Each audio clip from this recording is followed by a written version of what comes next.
Are any of you guys interested? I'd love to talk to you about that. Well, send me an email later if you would, Allison. Sure. And it's 7 o'clock. Welcome everyone to our ongoing amateur radio general class license course. And you guys are learning more and more about this.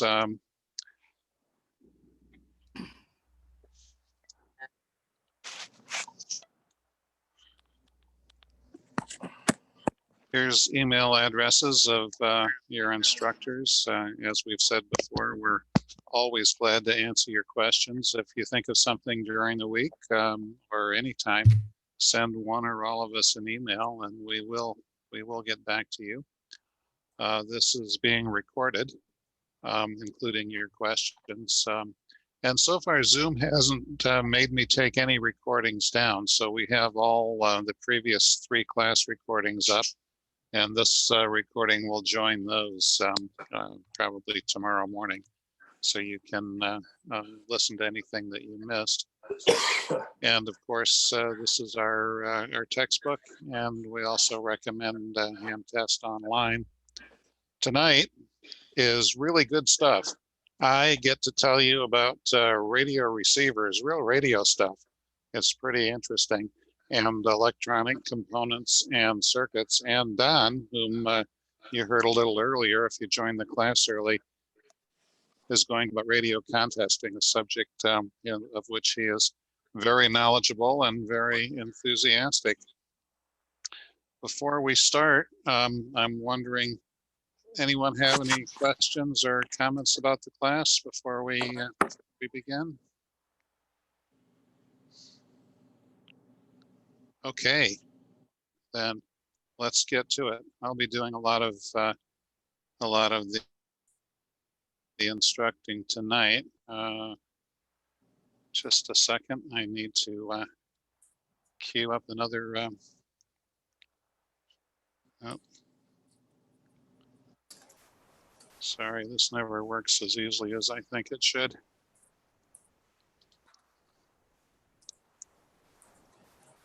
This time for sure.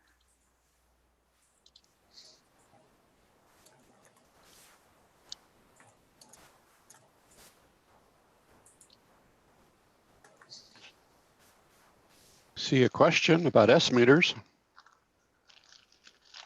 That's good. So it's supposed to start at the beginning then. It's a little Okay. fast, John. All right, did you guys get all that? Yeah. We'll go through it a little more slowly. Okay. A lot of the questions on the exam have to do about how radio receivers actually work. And a lot of this is actually useful information that will help you figure out what's going on when you use your radios, or if something isn't working right, it will give you some insights into what might be going wrong.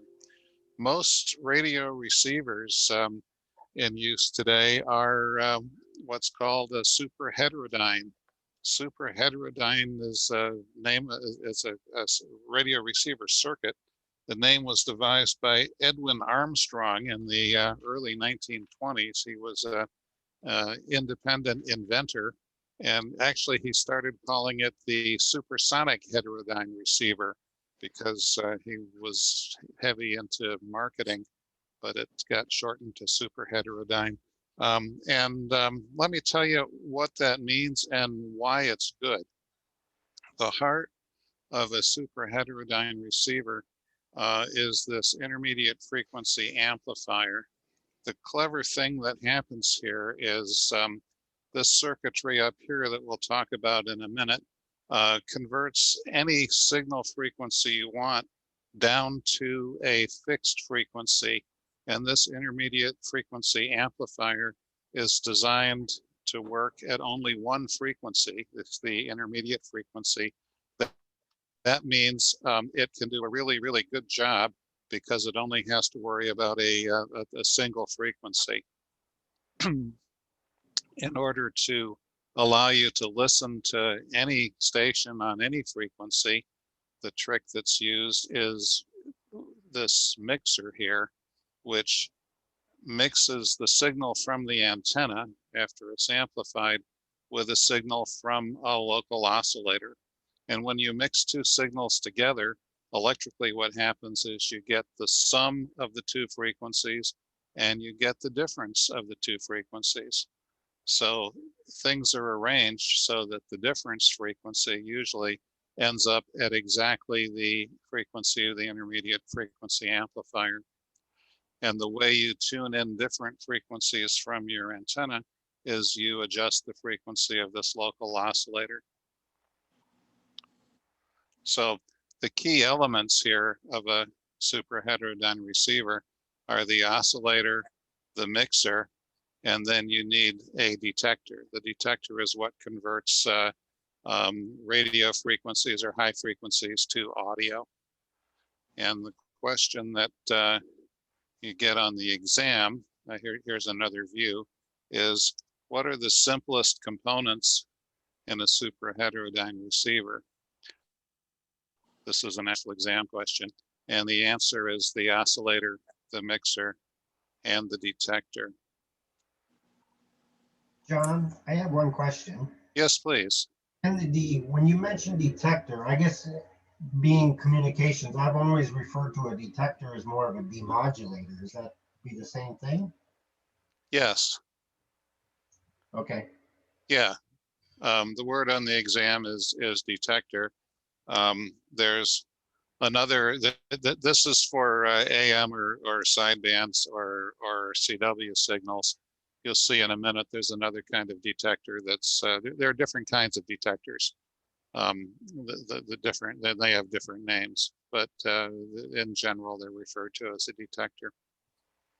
So the point I want to communicate here is that the clever thing this does is allow design of a intermediate frequency amplifier that can be very selective. In other words, it has a narrow band path, so you hear only the signal you're interested in. More questions about this? This is a kind of fundamental bit of radio lore. Okay, onward. I'm using a little different format tonight because this material is so diverse. I'm actually going to show all of the relevant exam questions and their answers as we go through it. So one of those pieces, the piece in the middle, was a mixer. That's the circuit that takes the local oscillator signal and the signal from the antenna, which may be amplified, and gives an output at the sum and difference frequency. So what this is showing you here is if you want to listen to an 800 kilohertz station, that would be in the AM broadcast band, and your intermediate frequency is 455 kilohertz, which is a very common intermediate frequency in radio circuits. You set your oscillator by turning the tuning knob to 1255 kilohertz, and the difference, 1255 minus 800, is 455. And later, if you want to tune to the other end of the AM dial, maybe you want to hear a station at 1200 kilohertz, you turn the knob. What the knob does is set your oscillator to 1655 kilohertz, and the difference between 1655 and 1200 is again 455. So that's the game here, is whatever station you want to hear, you adjust your oscillator so it mixes down to your intermediate frequency. And here's the exam question. What mixer input converts signals of different frequencies to an intermediate frequency? It's the local oscillator input to the mixer that does that. I'm hoping to get a lot of questions tonight because we have a lot of material that was perhaps unfamiliar to some of you if you haven't played with radio stuff before. So please shout out. John, I have a quick question. Yes. If all this equipment are pretty much similar internally, then why is it some are very expensive and others are cheap? It's kind of like cars, internal combustion cars. You can buy a Corolla, or you can buy a Mercedes-Benz. They have internal combustion engines, they have transmissions, they have brakes. They're basically similar, but they cost a lot different. It's the care and quality of the assembly, the complexity of the circuit, lots of reasons. The number of cup holders. I haven't found a radio with cup holders yet. Those are in the, My computer has one. yeah, I was going to say it's in the computer. That's right. That's what that little sliding tray is for. Good question. More questions at this point? Okay, more about the mixer.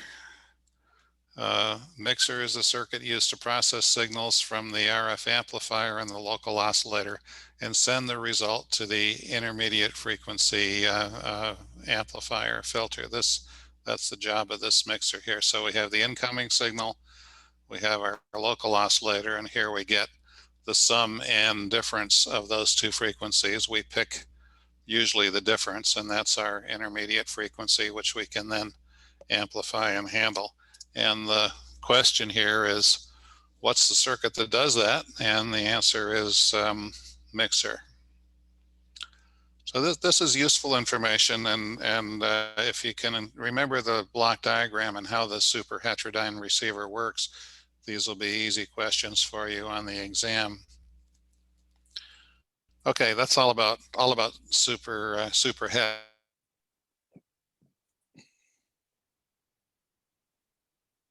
As they are really. This is more jargon that with your general license, you're initiated into the society, and society has a lot of jargon. Intermodulation, that's a process where two signals get mixed in a nonlinear circuit, and usually you get an unwanted spurious output.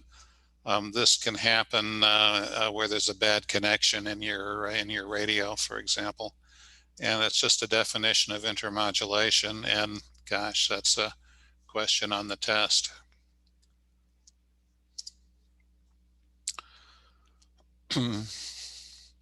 So here's our super heterodyne circuit again. Our signal from the antenna, our oscillator and mixer.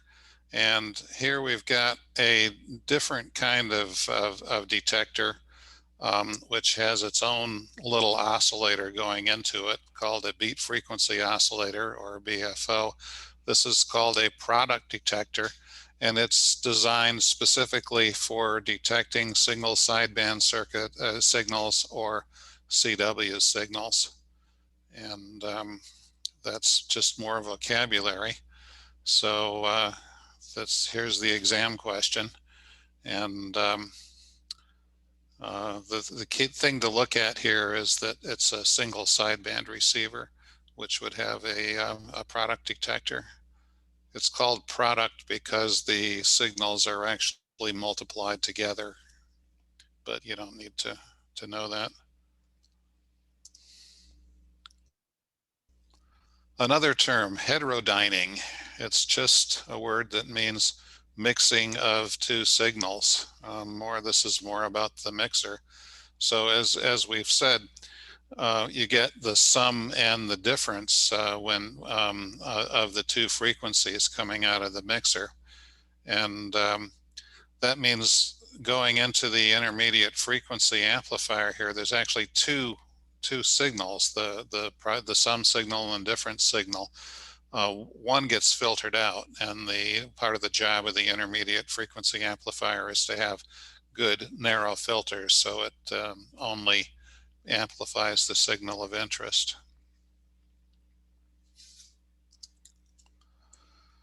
Okay, so here's the vocabulary test. What's another term for the mixing of two signals? It's heterodyning. I do have a question about the signals. Is there any reason that one signal is preferred over the other?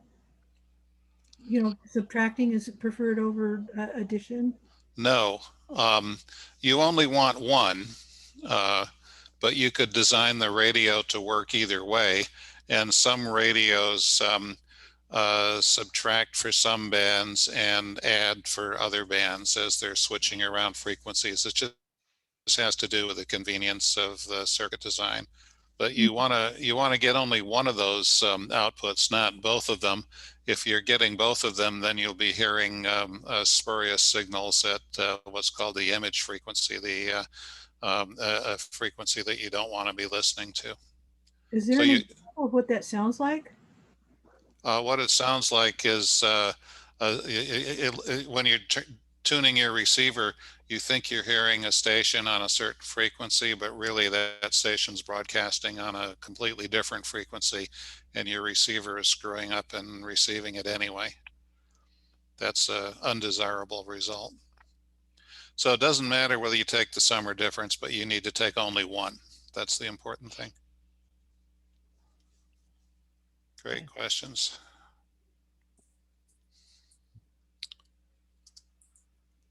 Okay, so here's the question. What comes out of the local oscillator, the combination of the local oscillator and the RF input? And the answer here, this is the important answer, is that it's the sum of the frequencies and the difference of the frequencies, and not these other things.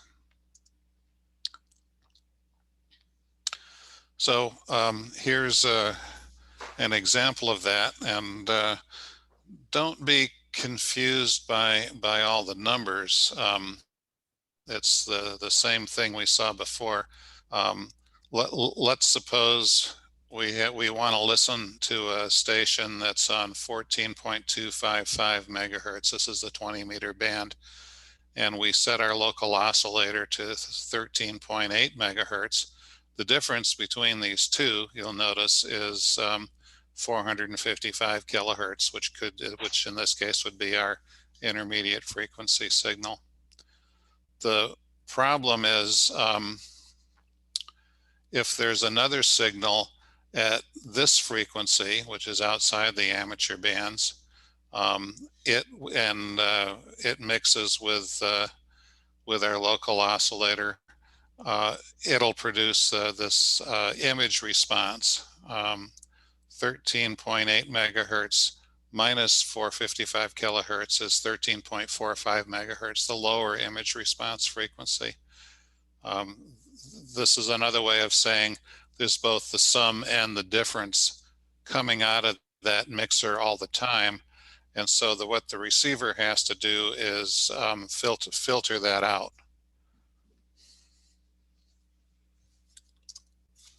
And I have a question. Yeah, go ahead. Is the 455 kilohertz, is that a rule, or is that just an example that's being used here? It's just an example. It happens to be a common intermediate frequency, but there's no rule about that. Nobody cares except the circuit designer making the radio. 450, reason to use 455 is that there's lots and lots of handy-sized components made for that frequency because it's been commonly used in a lot of different receivers. As we'll see a little bit later, a software-defined radio is entirely different. This is all about superheterodynes.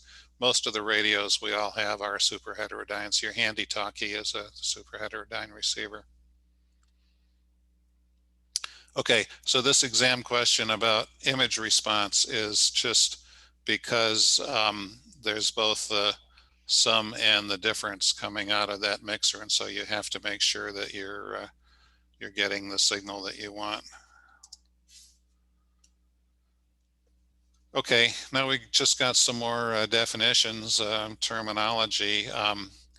You can make you see in a superheterodyne that you need a good local oscillator to be one of the inputs to your mixer.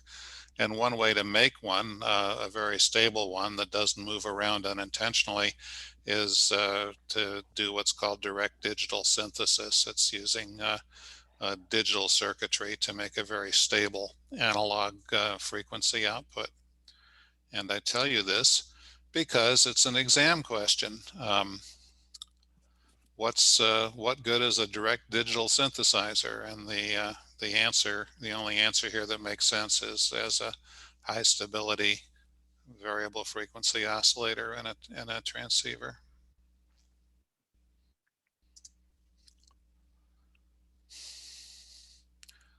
Here's more information about the same thing. A variable frequency with the stability of a crystal oscillator is an advantage of direct digital synthesis. And that's the exam question here. Does anybody have a question about this? We're really just kind of defining terms here. Okay, that was all about super heterodyne receivers, which is basically analog circuitry. With modern integrated circuits, it's possible to build an entirely different kind of a radio where you have a very, very fast precision analog to digital converter integrated circuit that you basically attach to the antenna, and it turns everything it hears coming in through the antenna into a very fast supply of high precision binary numbers that it spits out. And then everything else is handled by manipulating those binary values. This makes a software defined radio, or SDR, because it's the manipulation of all those bits, which of course is done by software, that defines what the radio is doing. And newer, very expensive radios operate this way. And I'm telling you this because it's on the test, which is why I'm telling you all of this stuff. Any question about that? We'll talk just a little bit more about software-defined radios here. Can I assume that most HTs or all HTs would have to be software defined in order to get the miniaturization? Because you can have all this in parts, but it's going to take up most of your table by the time you put all the bits together. Every HT I know about is a super heterodyne. In other words, it's basically an analog device which is controlled by a bunch of digital circuitry. So you hook it up to a computer to program it, and what you're doing is loading in a bunch of information about how to set the local oscillator in order to receive the different repeaters you'd like to listen to. But the actual circuit path inside your HT is analog. That will change eventually as this digital stuff gets better and better and cheaper. But right now takes too much power, and it doesn't work for a little tiny handy talkie yet.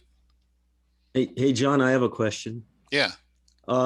So are the software defined radios, do they have better performance overall? Is that the advantage?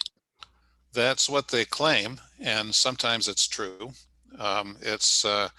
There's some really, really good super heterodyne receivers out in the world. And of course, they use digital circuitry to control the analog signal path. So at this point, right now in 2021, I wouldn't say that a software-defined radio is necessarily better than a really good super heterodyne receiver. But that's the direction things are going.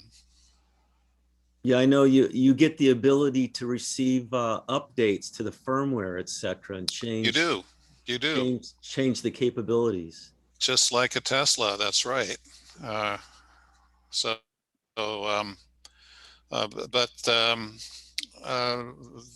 There's at this point, I can't say that it's always better. It's better than a lot of cheap radios. That's certainly true. Okay, more definitions. The processing that goes on digitally makes use of actually two signals that are derived from the antenna that are referred to as in phase and quadrature, or I and Q. It's basically the same signal delayed in phase by 90 degrees. You don't really have to worry too much about that, except to know that that makes it very useful for, it allows software-defined radio to perform various signal processing tricks and to demodulate all different kinds of signals. And the questions about it are, what's the phase difference between the I and the Q signal? The answer is 90 degrees. This doesn't necessarily make any particular sense unless you dive pretty deeply into signal processing algorithms, which there's no reason for you to do that at this time. But if you can remember that they're different by 90 degrees, you'll get this question right. So why are we talking about that? Because using this in phase and this quadrature signal allows the radios to decode lots of different kinds of modulation. Just makes it useful. And so here's a nice software-defined radio, which has got all kinds of, it's got a pretend analog meter display. This is all created digitally. And it's got this useful display here that shows signals across a range of frequency. And all of that comes from the processing that's done with the digital circuitry inside. The relevant question here is, what's the benefit of these I and Q signals? And the answer that they want is it allows all types of modulation to be created or to be decoded. Questions about that? Kind of, John. Yeah. You know, so is there any sense that using SDR is cheating? Ooh, cheating. Yes, it's absolutely cheating. No, it's not cheating. It's better technology. Technology keeps getting better. That's kind of what makes electronics fun. And software-defined radios are possible and practical because integrated circuits are getting so very, very fast and accurate that they can handle really, really fast signals like radio signals directly. That's only been true for the last 10 years or so. So it's a better mousetrap. I don't know. Tell me more about cheating. What were you thinking? I was, I guess it's just that change to analog to digital. You know that you know what you just said just makes a lot of sense. So yeah, it's the future, but right now it's the present. So you get your choice. The world is still analog. It's just we can digitize it sooner than we used to be able to. The main disadvantage of software-defined radios being that you'll have a harder time if you try to fix it yourself. Most modern electronics present repair challenges because they're using really, really tiny components that you need. Basically, you need a microscope to see these days. So everything's pretty hard to fix. You would probably just swap out circuit boards, you know, or swap out the whole thing. Nowadays, people are just throwing out, when something doesn't work, they just buy a new one. Well, yeah, it's nice when you can fix something, though. I certainly agree with that. It takes the fun out of it. I had heard that the software-defined radios, that one of the big differences that people are kind of griping about is that when you do have a weak signal, if it's too weak, the software-defined radio just doesn't register it, whereas you can sort of kind of make something out on a analog radio. Is that the? Yeah, well, that would be true of a particular receiver. It's not a generic fault of the class. It's every receiver has limitations, and some are more sensitive, some are more selective, some are better at blocking out different kinds of noise. I'm not sure that you can say that a software-defined radio as a class has to be less sensitive than an analog radio. They do take more power right now. They take more circuitry, and they cost more. Those are significant issues.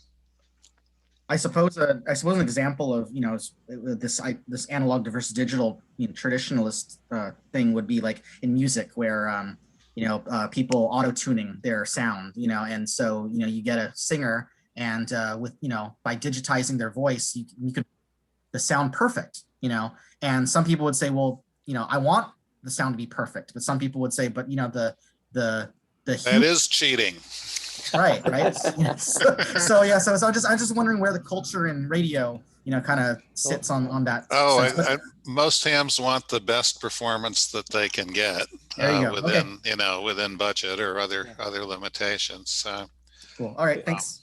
It is a hobby though. So if you prefer, and there are people who like to use vacuum tube equipment because it's old and great. No problem with that. But it's not very portable, and you can't work events with it, right? That's true. Because it takes up half your house. So what's going on inside a lot of radios, even super heterodyne radios, is that they may use digitizing and digital signal processing somewhere along the signal path. And the benefit of digital signal processing is that you just get a wide range of different performance, the ways you can filter, shape,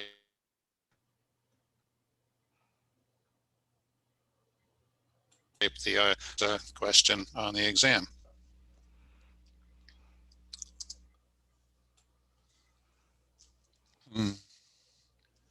So radio receivers also try to cope with various kinds of noise, and usually there are ways in which you can adjust the noise reduction in receivers. And if you, some kinds of noise reduction algorithms, if you try to overdo it, you end up distorting the signal you want to hear. And that's something that's on the exams, I'm telling you. A lot of receivers have an attenuator at the input, something that reduces the size of the signal, which sounds counterintuitive. But the reason you might want to attenuate an incoming signal is that if it's quite strong, you don't need all the sensitivity that the receiver has, and the signal might even overload your very sensitive amplifier at the front of the receiver. So some receivers allow you to basically turn down the amplifier or start attenuating the input signal in case it's really loud. And that's what attenuators are for, to prevent overload of really strong incoming signals. Another kind of noise reduction is a noise blanker. It's basically a circuitry that listens for noise. When it hears something that it thinks is noise, it turns the volume down real quick, and then when the noise goes away, it turns the volume back up to where it was. So if that's working right, instead of the noise, you hear just a little bit of quiet instead of a pulse that interrupts. And very useful. It takes some adjustment sometimes to get it to work, but ignition noise from cars can be annoying. It's basically a pulse every time a spark plug fires, and a noise blanker can be adjusted to turn the receiver down for a very, very short time just when that pulse comes along, and that improves your ability to hear a signal.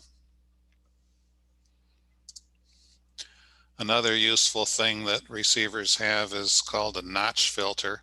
This little drawing shows this is audio frequency here from bass up through treble.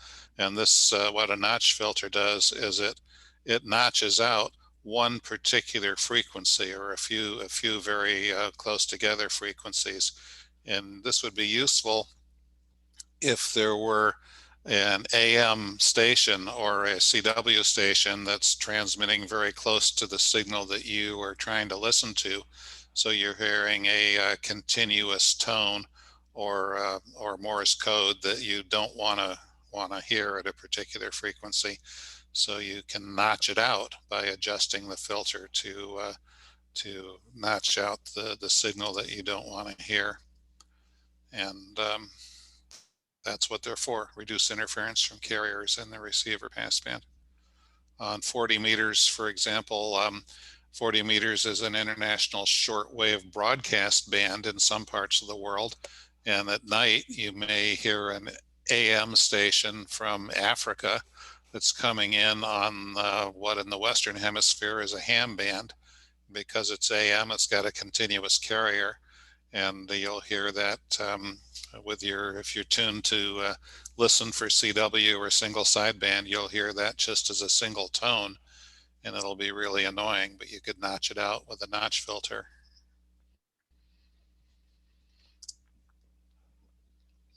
Okay, another kind of demodulator is one that's made for FM signals, and this is just vocabulary. Those are called discriminators because they discriminate among different frequencies. They convert a signal that's varying in frequency into audio. And that's what an FM receiver uses, as opposed to a product detector that's used for CW or single sideband, or another kind of detector that might be used for AM. Just vocabulary, folks. For FM, it's a discriminator. How much FM is done on the HF bands? Not much. There's some on 10 meters. I've never listened to it, but basically very little.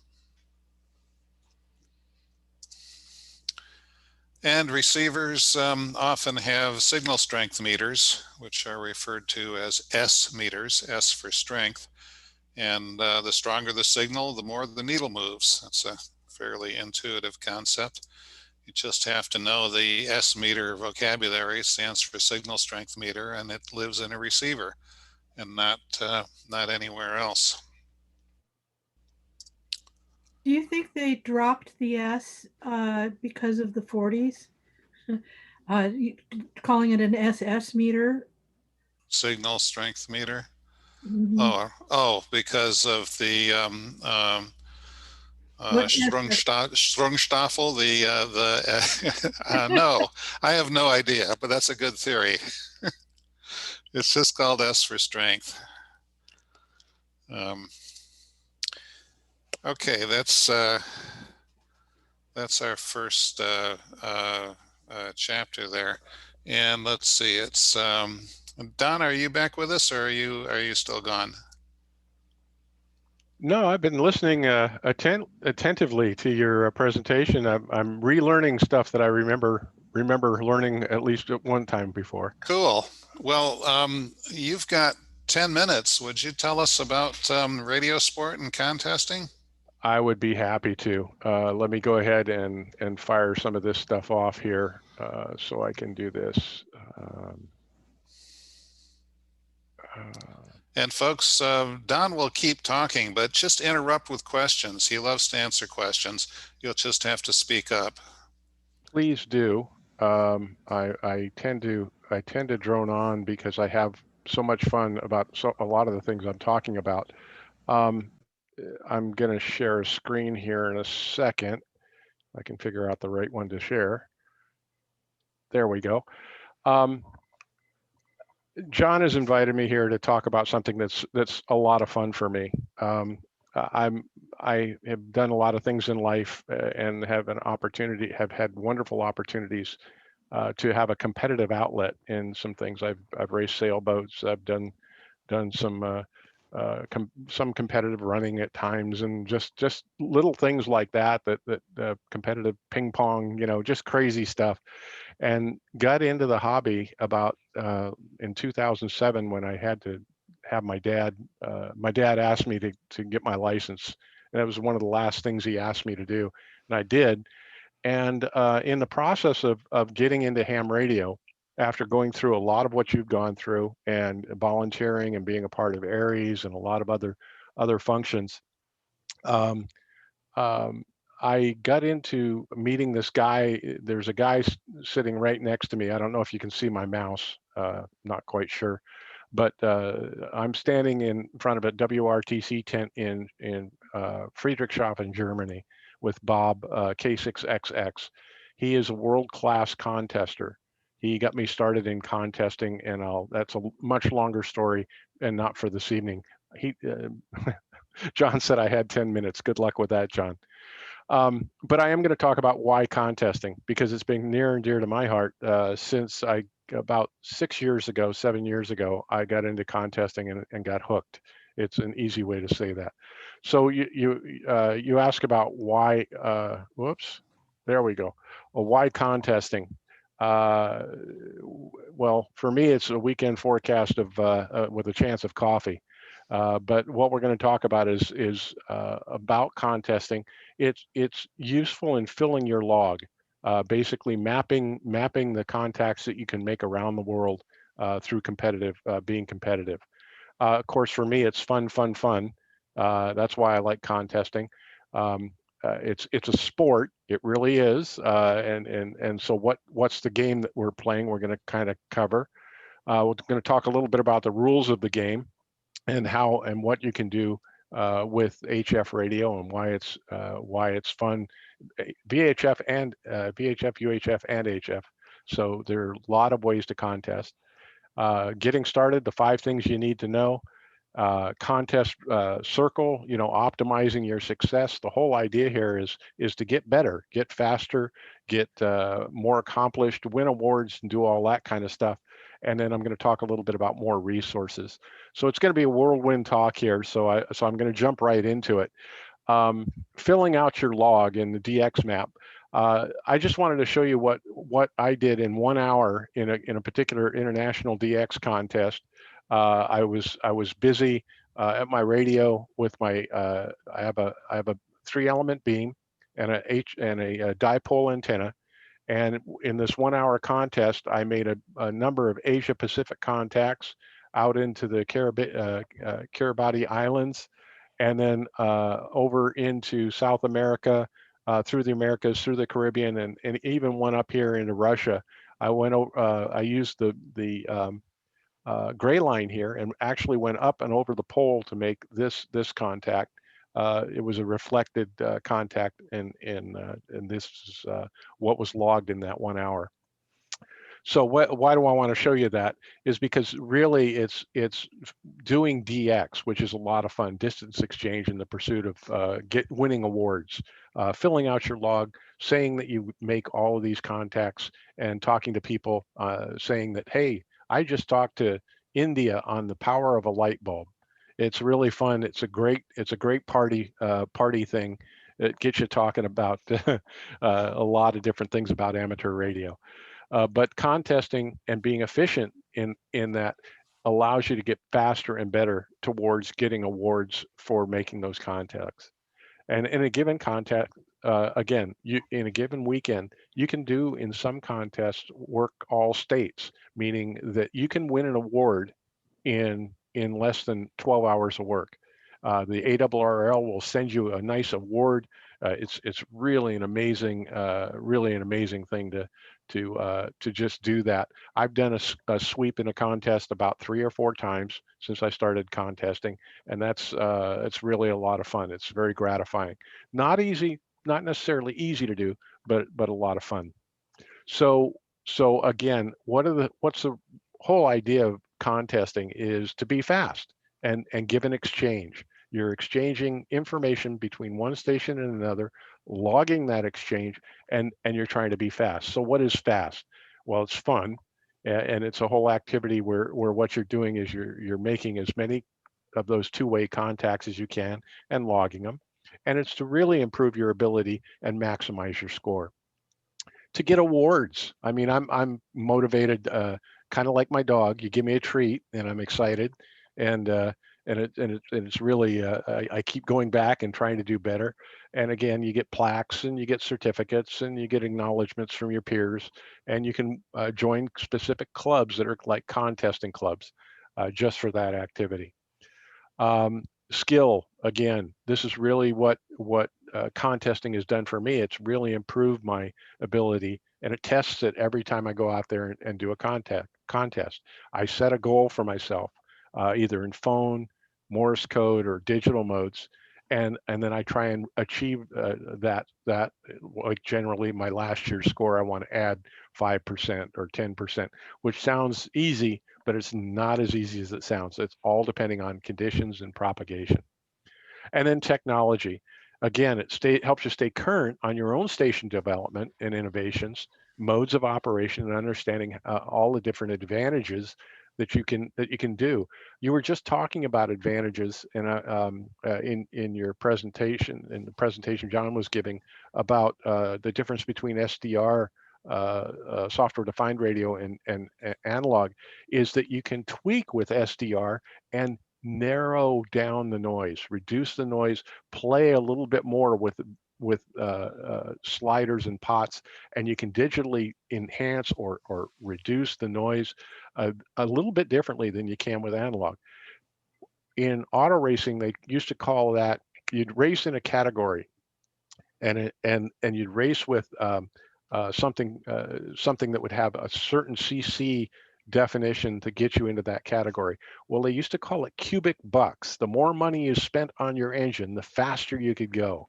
Well, it's kind of that way in contesting. I hate to say it, but there are super stations out there where they're spending hundreds of thousands of dollars building up their super station. But I don't have hundreds of thousands of dollars. I'm a cheap ham. So I build it up a nickel and a dime at a time, and leverage my knowledge in technology into getting building or getting different functionality or capability into my own station and trying to improve myself. Okay, but to be honest with you, it is all about the awards. I have to be honest. In my case, I'm going to just show you a few of them. I've won an RIDI award for Pacific Division. I've done team competitions, and this is actually this is the NCJ North American QSO Party, where I've been a part of a team, and we made so many points associated to that competition that we won first place. I've done different competitions, national ARRL sweepstakes awards, state QSO parties. They have them almost every week. We have 50 states, so that gives you an idea. One a week is all they ask. That you can go out there and compete in a state QSO party and potentially win awards. And there are even some outside of the continental United States that are a lot of fun. And this one particularly is one of my favorites. It's where I started, and I started playing this contest with the QRP, 5 watts or less, and this is the Hawaiian QSO Party. All right, there are worldwide competitions, DX worldwide competitions as well. It's so exciting to work somebody in Africa or India or out on an isolated island and log that in, because it's a points multiplier. Those are the kind of things that make contesting exciting. But you've also got local competitions, and you get cool QSO cards, things that come back to you as a part of this DX and competitive contesting. So if you get into this, you can send out QSO cards and get back QSO cards from around the world. And that's another topic to talk about. But again, it's all about the awards. I really do like them. And it is about the sport. Like I said, I do a lot of different, I used to do a lot of different competitive things. Now this is my competitive thing. And again, the term radio sport is really synonymous with amateur radio contesting. The game includes individual or team competitions. You get power of operation. Like I said before, you can run a low power 5 watts. You can run a QRP 5 watts or less, a low power of 100 watts or less that any HF radio will give you. or a high power if you want to amplify your signal and get into the real more expensive amplification processes. There are regional QSO parties that you can play in, and it's really fun to do that. The California QSO party, everybody in the world is trying to contact you, so you get a big pile up when you just send out your call sign, because everybody's trying to get Santa Cruz or San Mateo or San Benito County, and depending on where you are, there's always somebody looking for you.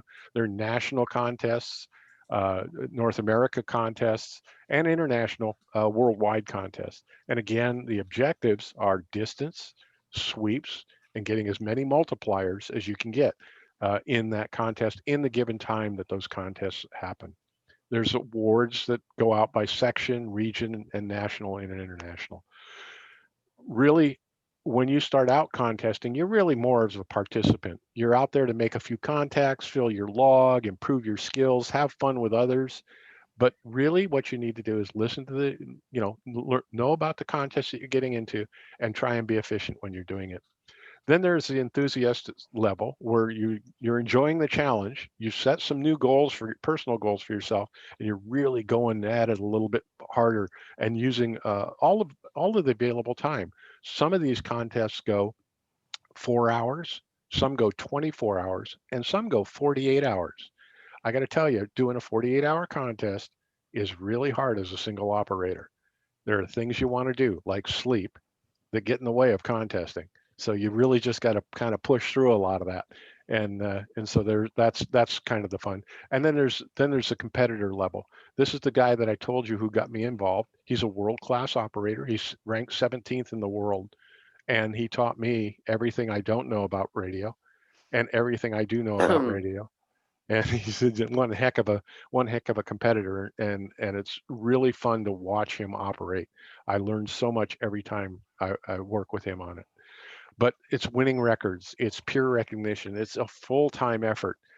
We travel, in some cases, traveling around the world to compete, and it's a practice and being versatile in that practice. You have to be able to send Morse code. You have to be able to know how to work a foreign station. You jump into a station, you do something different. But really, the whole idea is just to keep calm and have fun. It's a game. I mean, that's really what radio sport is all about. And it's fun to even start out here. This is where I did. This is the first level that I'm at. I consider myself an enthusiast, maybe a little bit of a competitor. But rules are important. And you got to know the rules, because I mean, if you were to go to a baseball game with a football jersey and a football under your arm, you're not going to be able to really participate very well. But which contest do you want to go do? What are they all set up for? All bands, all modes, high power, single, multi-ops? You want to know what type of things you're in for, and you want to be selective, because you can actually make 10 Qs in a contest and win the contest, because nobody else is in that particular area of the contest. They're all doing something different. So there's opportunity out there. Understanding the scoring. Is a QSO, a multiplier? Does it mean that it's going to multiply your score by operating a person? So for instance, if you're working a United States contest, and the multipliers are 1 multiplier per state, and you've worked 10 people and they're all multipliers, and the 11th person comes up and they're not a multiplier, do you sit and try and work them, or do you move your tuner and try and work somebody else who might be a multiplier? Lots to think about. And does each band have multipliers? 10 meters, 15 meters, 20 meters, all the contest bands, they're 40 and 80 and 160. So again, knowing what the contest rules are, knowing the band selections and the propagation all add on to your ability to do that. Do your homework, know what the rules are, which logging tool it works for you. Learn your logging tools. I showed one prior to the meeting tonight that I use, which is N1MM for it's already linked to my radio. So when I move the tuner, it automatically tunes to where I am. So when I log a call, it logs the time and the station I'm contacting.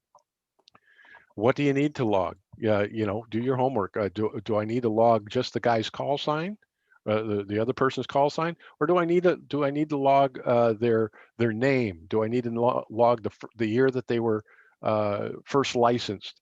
All these different contests have different rules.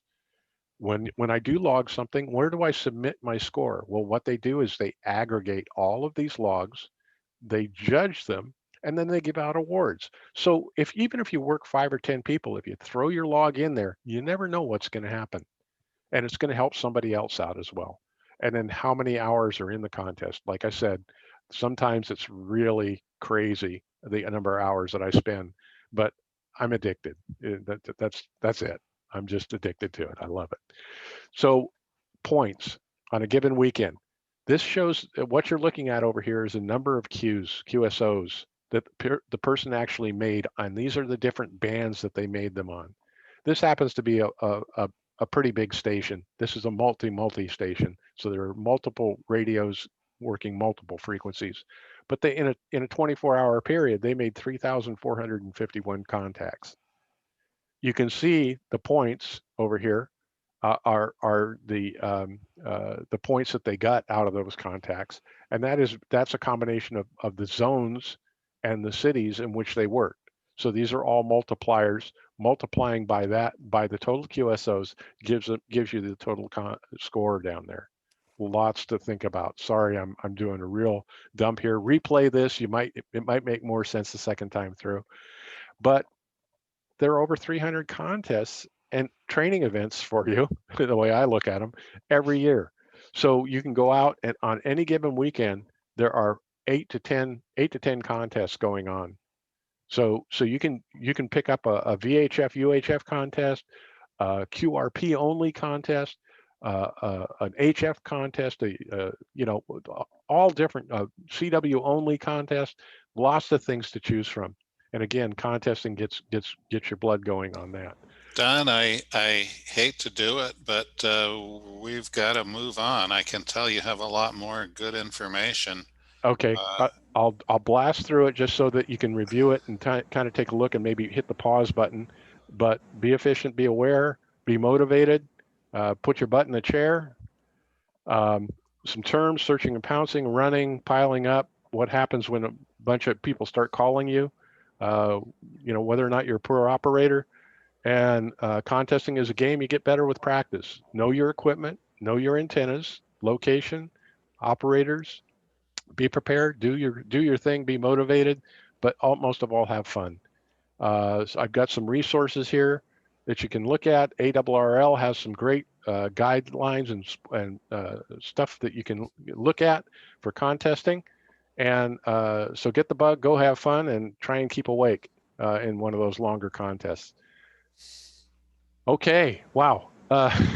Who has questions for Don? I have a question. Absolutely. It's relevant to this week's reading, but I don't want to overtake class time. The first slide you had, you worked all around the world within an hour, and you did it on 100 watts. How were you able? This may be a bigger question than it is appropriate for the class. How were you able to get all around the world on 100 watts? Great. I read the Skywave chapter, so I know some of the factors that would go into making the most of a 100-watt transmission. Can you take 30 seconds to tell us what you used to supplant your 100 watts? Absolutely. So let me stop the share here. It's called propagation. And believe it or not, on 5 watts, you can actually go all the way around the world. And matter of fact, there are times when I've been in not contesting, but just out there DXing and just having fun. I have a beam antenna. I'll point it at the location, like where the gray line was, and it'll actually travel all the way around the world and hit the back of my antenna. And I can hear an echo of myself calling CQ. So it's all about aerial conditions of propagation, the power and the frequency that you're using. The more power you use, the better you're going to be heard. But you can do it on very low power. Some of the digital modes use low power, and have very sensitive receivers. They do things called moon bouncing on micro, Yeah. yeah. So I've heard about it. so Haven't done it. so it's all about how well you can receive, how well your system can receive, and how well you can transmit, and the propagation or the bounce or the layers that you're bouncing off of. And so it's a combination of all of that, and there are forecasting tools that will help you understand how to do that. Thank you. And again, I hope that helped. I'm really sorry, John. I didn't mean to go over, but you knew it was going to happen. You knew it was dangerous It's to a ask me to come dangerous talk. world, Don. Yep. Any more questions for Don before we move on? Mine is real quick. How does the contest manager determine that you really contacted those people around the world? Is there a way to verify or the information you provide? Ray, great question. Yes, when you submit your log, there's a couple of things that they're doing on major contests. They're actually recording all of the propagation that's going around, so they can actually see, and hear, because they have demodulation and vector information that's happening. But they're also comparing the logs, and so you have to compare your log with somebody else who you made that contact with, and it has to mesh up. Once it meshes up, then they give you credit. So generally they do this artificially, meaning that they have just a system they throw it into, and it does the compare very quickly. Sometimes they ask for an audio recording of you if you're a major contester to verify your audio recording against their audio recording. So when you get into the world-class kind of contesting, that's what happens. It's much more formal.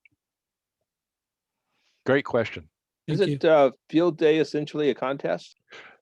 Another good question. In the contesters realm, field day is really just a fun day. Some contesters take it seriously. I just get excited about having new people get on the air and making contacts with new people. So my contesting style changes significantly with a field day. It's more friendly, more jovial. I'll talk to you a little bit more. If I'm in a regular contest, everything is succinct. Every contact, every minute that you miss a cue is you're lowering your opportunity to be competitive. So it's like I said in the slide that you didn't see, anybody that says, please copy my signal is a no-no. You just give the information that you need to give and be done with the contact and move on. So it's really, Larry, good question. Thank you. I'll be Thanks, happy to, Don. by the way, I'll be happy to stay after the session. I'll hang out and answer any additional questions.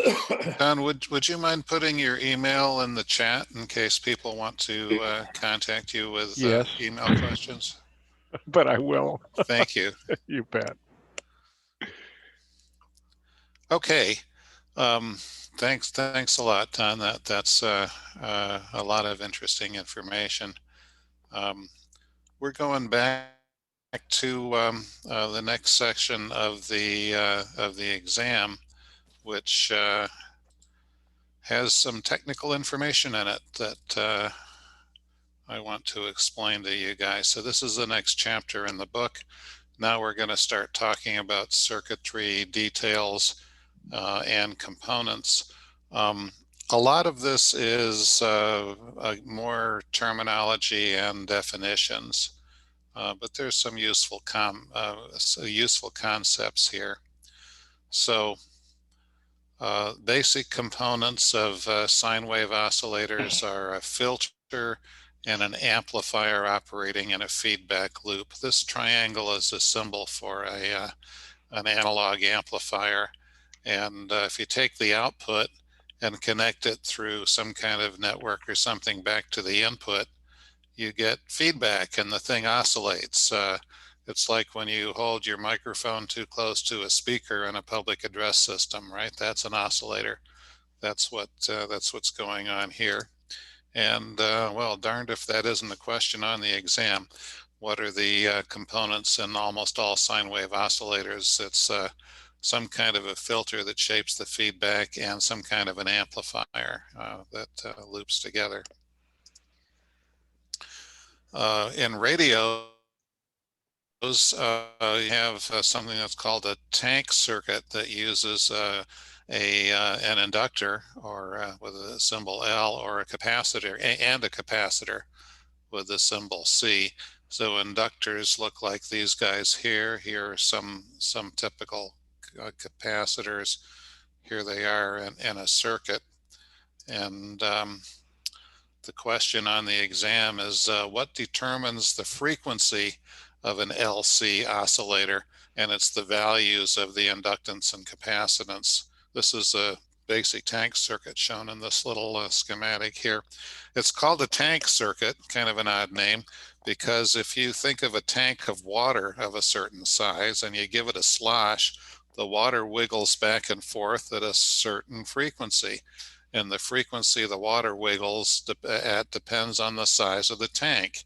You kind of know that intuitively. Well, these electronic components work the same way. The wave equations are comparable. And instead of changing the size of the water tank, if you change the values of these components, they will oscillate at a different frequency, but only one frequency. Vacuum tubes are still on the exam, and they're still around, although they're getting rarer and rarer. Just a couple of questions about vacuum tubes.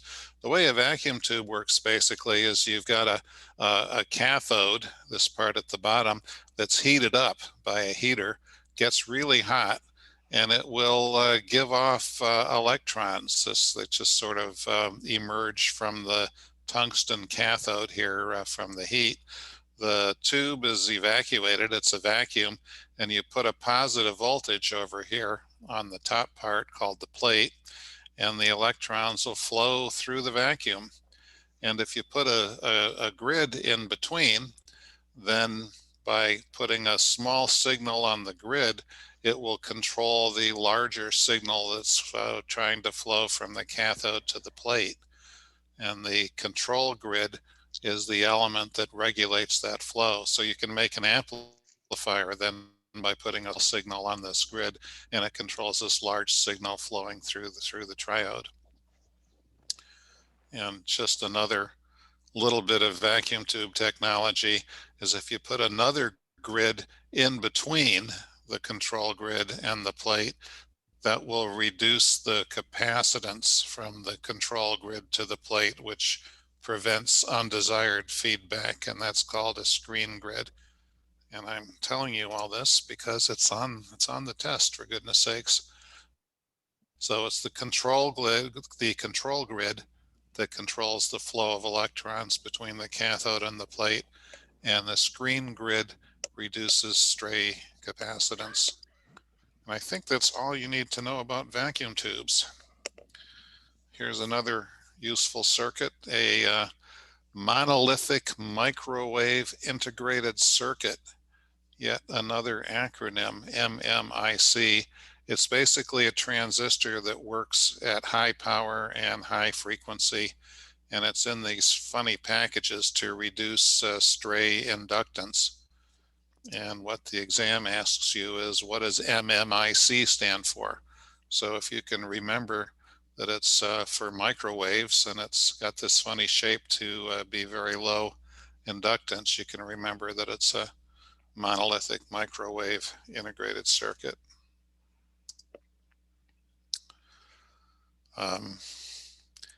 Analog is a term that describes an integrated circuit operational amplifier. Here's another definition. This is the symbol of an analog operational amplifier. It has two inputs, a inverting input and a non-inverting input, and one output. And if you connect the output through some kind of network to the non-inverting input, you'll make a feedback loop, and that's positive feedback, and it'll oscillate. Anyway, this is an operational amplifier, very useful analog component. And all you need to remember is that operational amplifiers are analog. So back to digital. A digital circuit, the signal levels are all low or they're all high. They're all off or they're all on. We call the off ones zeros and the on ones ones. And here's just a little transistor terminology.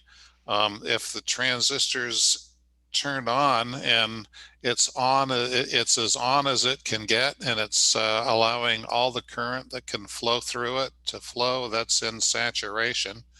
If it's off, it's referred to as being cut off. And in a digital circuit, the transistors are all doing one thing or the other. They're either as on as they can be on, they're in saturation, or they're totally off, they're in cutoff. That's what you need to remember for answering this question. More definitions. MOSFET, that's an acronym, metal oxide silicon field effect transistor. It's a very useful kind of transistor. The key thing about a MOSFET is the gate, the thing that controls the transistor, is insulated. There's a very thin insulator here, and it's actually the voltage field from the gate signal that controls the flow of current between the drain and the source, the other pins on this field effect transistor. Don't worry too much about all those terms. The question that's on the exam is this one about the construction. The gate is, the key thing about a field effect transistor is the gate is separated from the conducting channel by an insulator. Any questions about this so far? A lot of this is just definitions. It's just what the words mean. It's just jargon. It's what we do in electronics.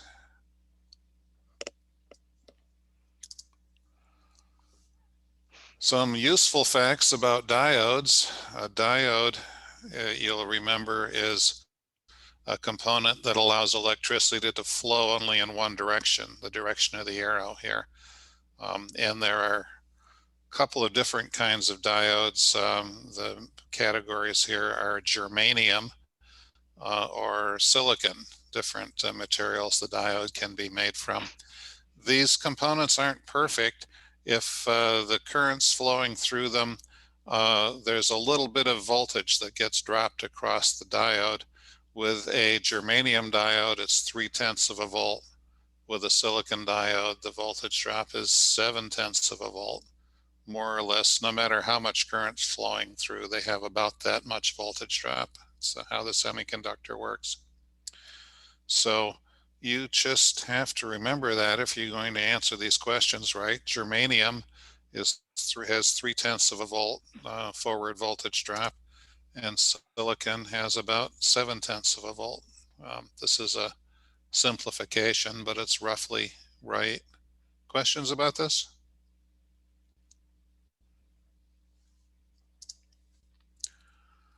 Okay.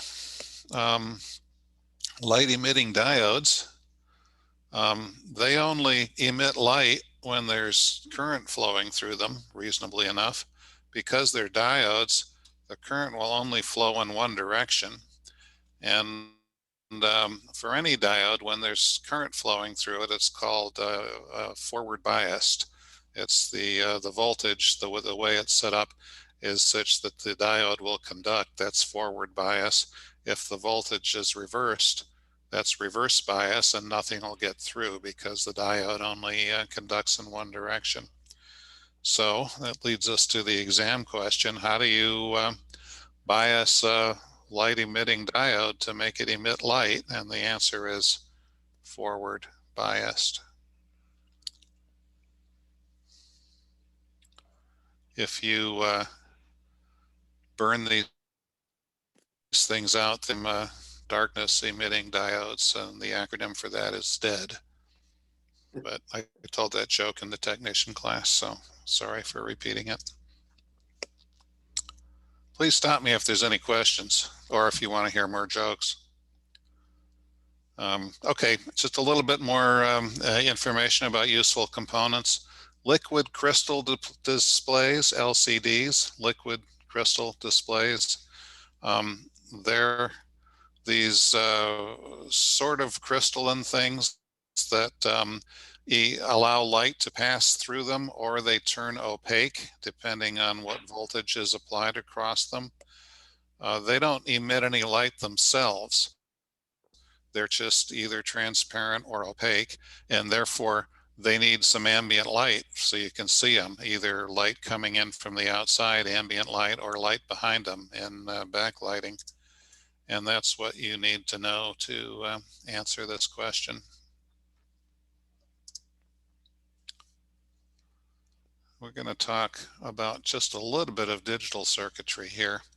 These, in a digital circuit, these rectangular things are flip-flops. It's a circuit that has two stable states. Either its output is high at the logic high voltage, or its output is low. It's all it can do. Each one of these can be in either a high state or a low state. The way these particular flip-flops work is when they get a pulse on the clock line here, whatever the signal level on the input is gets transferred to the output. So if this input is low here and a clock pulse comes along, the output goes low. And the output stays that way no matter what happens to the input until the next clock pulse comes along. So if you put a bunch of these in a row, you can send bits down through. They'll move from one to the next each time there's a clock pulse. That's called a shift register. The data passes down along the array, useful in many circuits and useful for passing the test. What is a shift register? It's a clocked array of circuits that passes data in steps. A few more useful facts about circuit families. There is a integrated circuit family called CMOS. You guys may have heard this. It's complementary metal oxide silicon. You don't need to remember that. Just remember CMOS. The great thing about CMOS is it's very, very low power. And it's a very commonly used logic family because it works great and it uses hardly any power. You also need to know that a ROM is a read-only memory, which that's a fairly common term these days. So these are the exam questions. What's the main advantage of CMOS? It's low power consumption. That's why we like it. And what's a ROM? It's a read-only memory.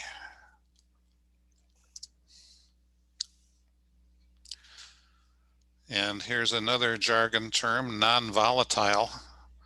When we're talking about memories, non-volatile memory is one where the stored information is permanent, or at least it stays put until even if the power is removed. You can depower it, power it up again, and it still remembers what it was.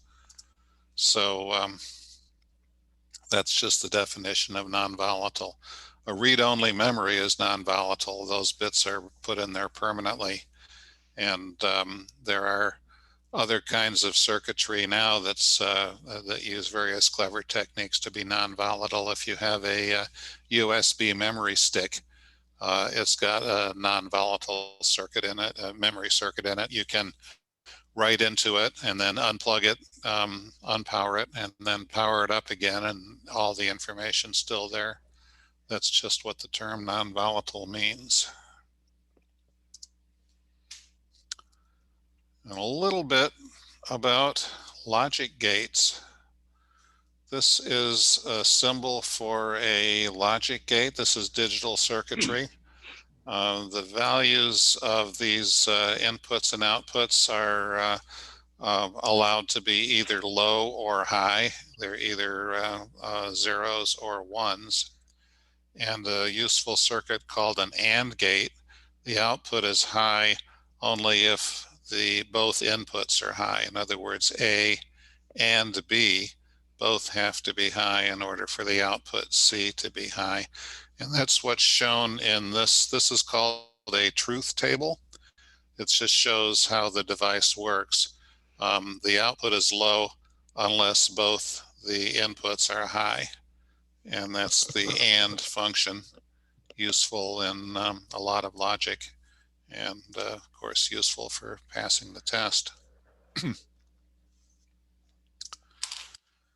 And there's one other kind of gate they're going to ask you about. This is a NOR gate, which is basically a not OR gate. If it were an OR gate, we would want the output to be high if either A or B were high, or if they were both high, that would be an OR gate. But this is a NOR gate, a negative OR gate. So that's just the opposite of that. The output is high excuse me, the output is low if either A or B or both of them are high. And we see that on the truth table here. So if this one's high, if B is high, the output is low. If A is high, the other input is high, the output is low. If they're both high, the output is low. But if neither A nor B are high, then that's the only case in which the output is high. It's just how the thing works. Does anybody have any question about that? Here's an exciting fact. The Apollo guidance computer, the computer that the astronauts in the Apollo spacecraft used to calculate all of their orbital maneuvers and their landing, was built entirely out of 3 input NOR gates. A gate just like this with 3 inputs. NASA bought Fairchild's entire production run of NOR gates, characterized them 8 ways from Sunday, and then built their specialized computer using only that integrated circuit. That's not on the exam, but I find it fascinating. And how big was the memory? Was it like 16 kilobytes or something like that? I believe it was 4 kilobytes. 4 kilobytes. Yeah, I believe. I'm not certain. And it had different kinds of memory, basically core memories. It's history of technology, and I can talk for several days about that, but I won't. Anyway, the relevant exam question here is how's the NOR gate, the 2 input NOR gate work? And the output is high when either or both inputs are low. If we just go back to this, output is high when, wait, is that what it says?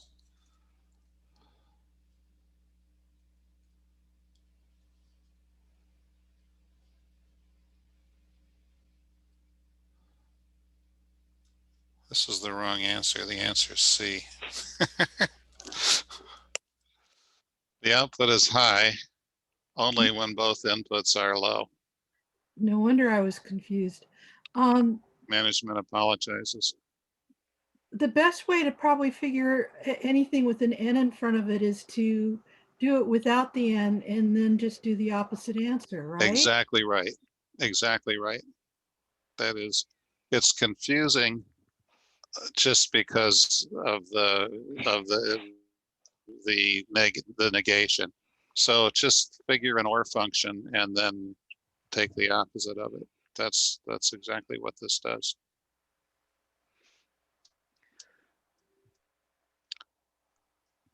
Okay. Here's our flip-flop friend again. Here's 3 flip-flops. Each one of these can be in either a high state or a low state.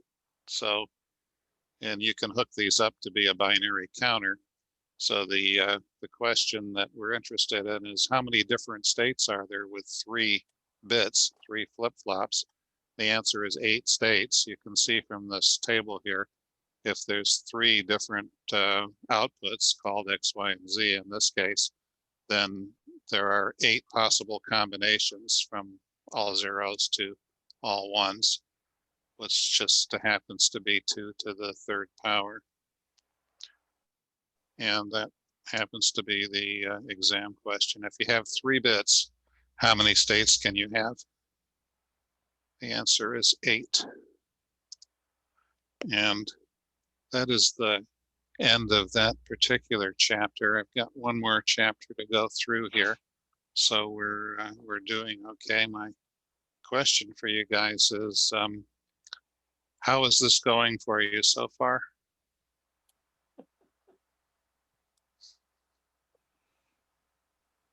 Okay by me. Okay. I'm only understanding it because it's dragging up old memories of electronics classes. But looking at the material, I would find it very confusing if I was seeing it for the first time. It's a whole lot of stuff, a whole lot of stuff, and it's got its own jargon. You have to learn what the words mean. That's really the biggest hurdle, I think, is remembering all these words. A lot of mighty big hurdles. So how do you like the way I'm showing all the exam questions? We haven't done that before. We're showing the wrong answers as well as the right answers tonight. Helps me. Does it? Yeah, it does. Thank you. Okay, because that's what you're going to see when you take the test, of course. Right. You'll Yeah. see all the It has a choices. little bit more continuity for me that way. Good. Okay, I've got. Go ahead. Yeah, I like seeing the actual components. It doesn't mean much on paper, you know, unless you know what the components are and where they're hooked up. So I like seeing those pictures. Pictures are great. It's a disadvantage of having to do this over Zoom is we can't bring in stuff and pass it around, which we did when we had live classes. So you could actually hold some of this stuff and see, notice that inductors can be big and heavy, for example. That's useful information. Yeah. John, I just add, you give us a little background, but you quickly get back to the basics of what we need to know for the test. So thanks. Yeah, our claim here is that we're helping you actually understand the material and not just pass the test. But of course, really what you want to do is just pass the test, right? Well, it's a start. We end up passing the test, but we actually learn some along the way as well. Well, that's the plan. Okay, let's we got one more chapter to go through. This is fun because you guys are going to like this because you get to do arithmetic, and I certainly enjoy that, and I'm sure you will too. Oops, I'm sorry, I can't configure this while I'm sharing. Pardon me just a moment.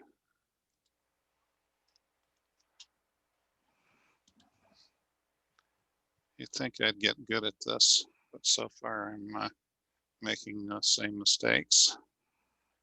Okay. So here's an exciting question.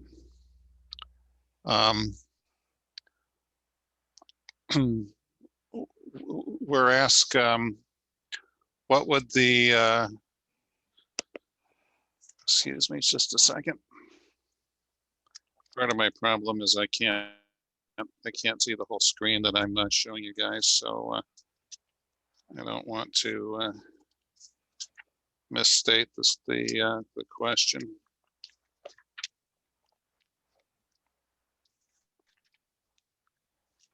Okay, what's the voltage across a 50 ohm load dissipating 1200 watts? This is this can be kind of scary. I mean, what we got voltage and look at all these answers. There's all these weird numbers here, and none of these numbers look like these numbers. And oh my God, what are we going to do? So stick with me. Don't panic. And let me show you how to think through this. And there's just the first thing to do is ignore the answers on these kinds of problems. Just look at the question and make sure you understand it. They're asking about voltage, and they're telling us across 50 ohms and dissipating 1200 watts. So we want to know voltage, we know resistance, and they give us power, right? That's the thing to notice. Now, about everybody can remember these formulas. These are the only formulas you really need to remember, and they will answer all of these questions, and I'm going to show you how. This is Ohm's law. E equals IR, voltage equals current times resistance, right? We had that as a technician.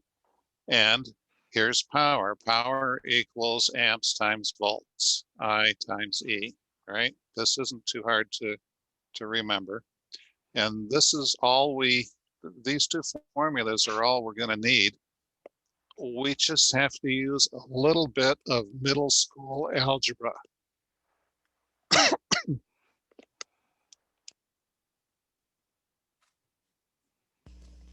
Excuse me. Middle school algebra, we all remember that, right? So we're trying to solve the problem, solve the question of voltage. So we need to play around with these formulas. So E equals IR. So if we divide both sides of this equation by R, right, we can see that I is E divided by R. That's not too hard. Everybody with me? Not too scary yet, right? So now let's take this I over here. Here, power equals I times E. We know that I, the current, is equal to E over R. So if we put E over R in here where we had I, we've got this equation, right? E divided by R times E, which is the same as E times E divided by R, or power equals E squared over R. We don't have to remember this because we can derive it here very quickly using our middle school algebra. And now if we multiply both sides of this equation by R, we know that E squared equals power times resistance. Now this is starting to look useful because look, they gave us power and they gave us resistance. We're supposed to figure out E, voltage. So take the square root, we get E. Don't be scared, it's just a square root. It's not, it won't hurt you. The voltage is equal to the square root of power times resistance, right? Well, we know the power, we know the resistance, so we're almost there. So it's equal to the square root of 1200 watts times 50 ohms, the square root of 60,000, which is that number, 244.9. You're allowed to use a calculator on the test. Bring a calculator. You can use a calculator. So back to the question, the voltage that we calculated, 244.9. Look, 245, close enough. That's the answer. You guys can do this. If you look at the book, I think rather unhelpfully gives you 12 formulas to memorize. Well, you don't memorize these formulas. That's crazy. You won't remember them. You'll mix them up. You don't need to memorize the formula. Here's the one we use, square root of power times resistance. But we figured it out from the two basic equations using our reliable middle school algebra. And that's the technique on these things. I know what you're thinking. You're thinking, John, that was fun. Let's do another one, right? Everybody's thinking that, right? Oh, yeah. Sure you are. Yes. Okay. Second up to the teacher here. Yeah, please do. I can take it. Again, just look at the question. Don't look at the answers. The question is, how many watts, they're asking us for power, are used if there's 400 volts across an 800 ohm resistor, right? So back to our basic equations, Ohm's law, and power equals amps times volts. And let's just play with these. So if we divide both sides of this equation by R, we can see that current must be equal to voltage divided by resistance. So we take that for I, we put it over here. Power equals E divided by R times E, right? Power equals E squared over R. And look, we've got voltage, we've got resistance, so that's 400 squared divided by 800. If we use a calculator, we can figure out that's 200 watts. So if you don't be alarmed by this. If just play with these very simple equations with your middle school algebra, which you'll remember. You don't need all of it. You just need a little of it, and you can answer these questions. Hey, John, would Yeah. we be able to use the calculator that's on our phone, or do we need a dedicated calculator? Oh, that's a question for the volunteer examiners who are Yeah. doing You need the a exams. I you need a believe. You dedicated- need to, can't use your phone calculator because they're too smart, but That's right. If you had your phone, you could Google the question and find the answer, and that would cause your nose to get longer because that's illegal and they don't want you to do it. but you So you can need a find a simple calculator dedicated calculator. that has Go square ahead, Dan.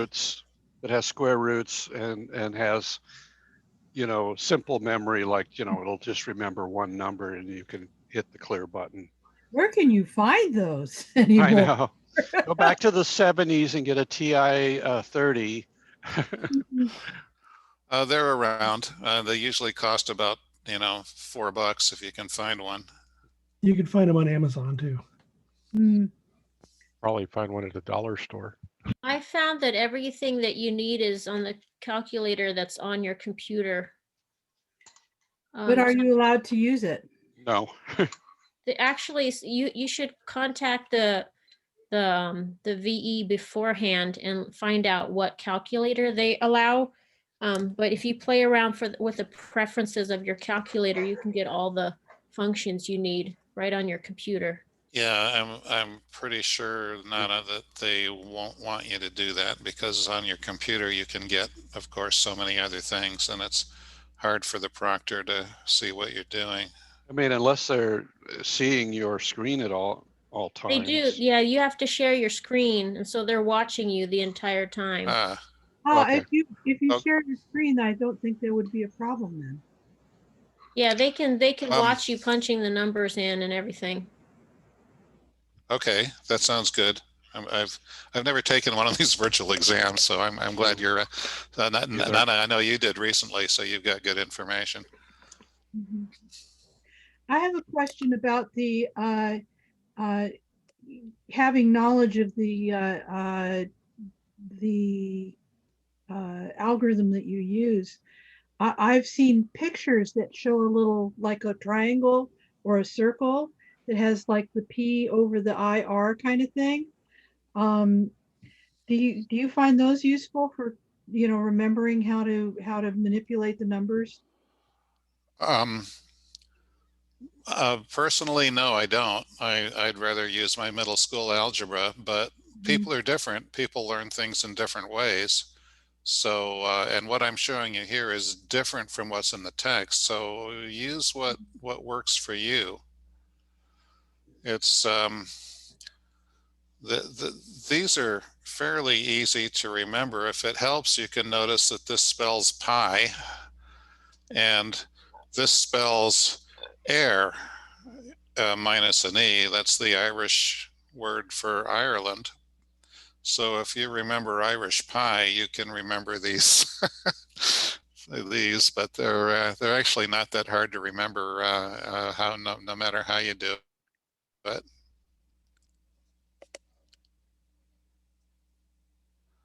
Okay, let's do one more.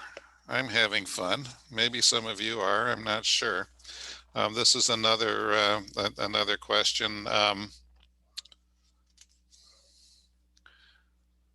So we're asked to calculate current here, right? So you can read the question, see what it says. We're given these sort of confusing answers. So don't look at the answers too much. Just remember these equations. And in this case,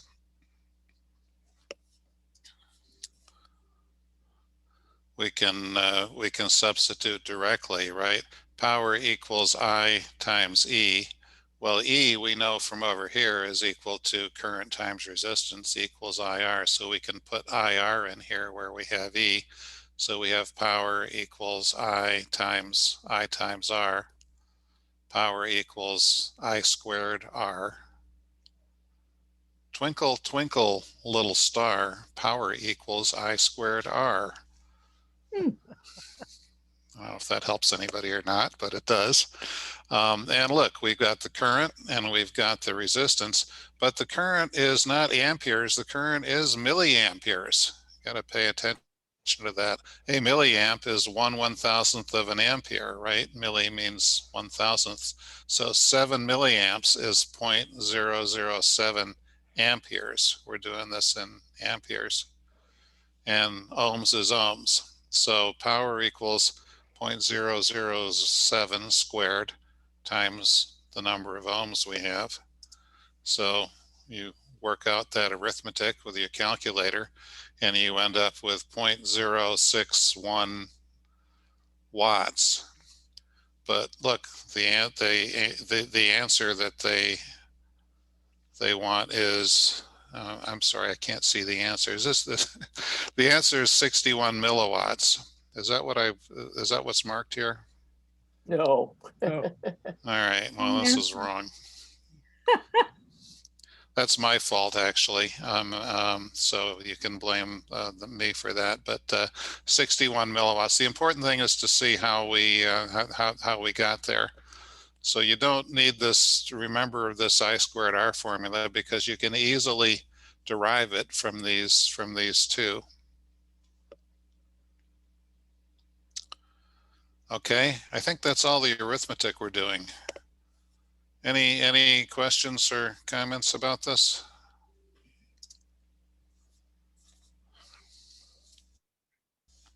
Don't be scared or confused by those problems.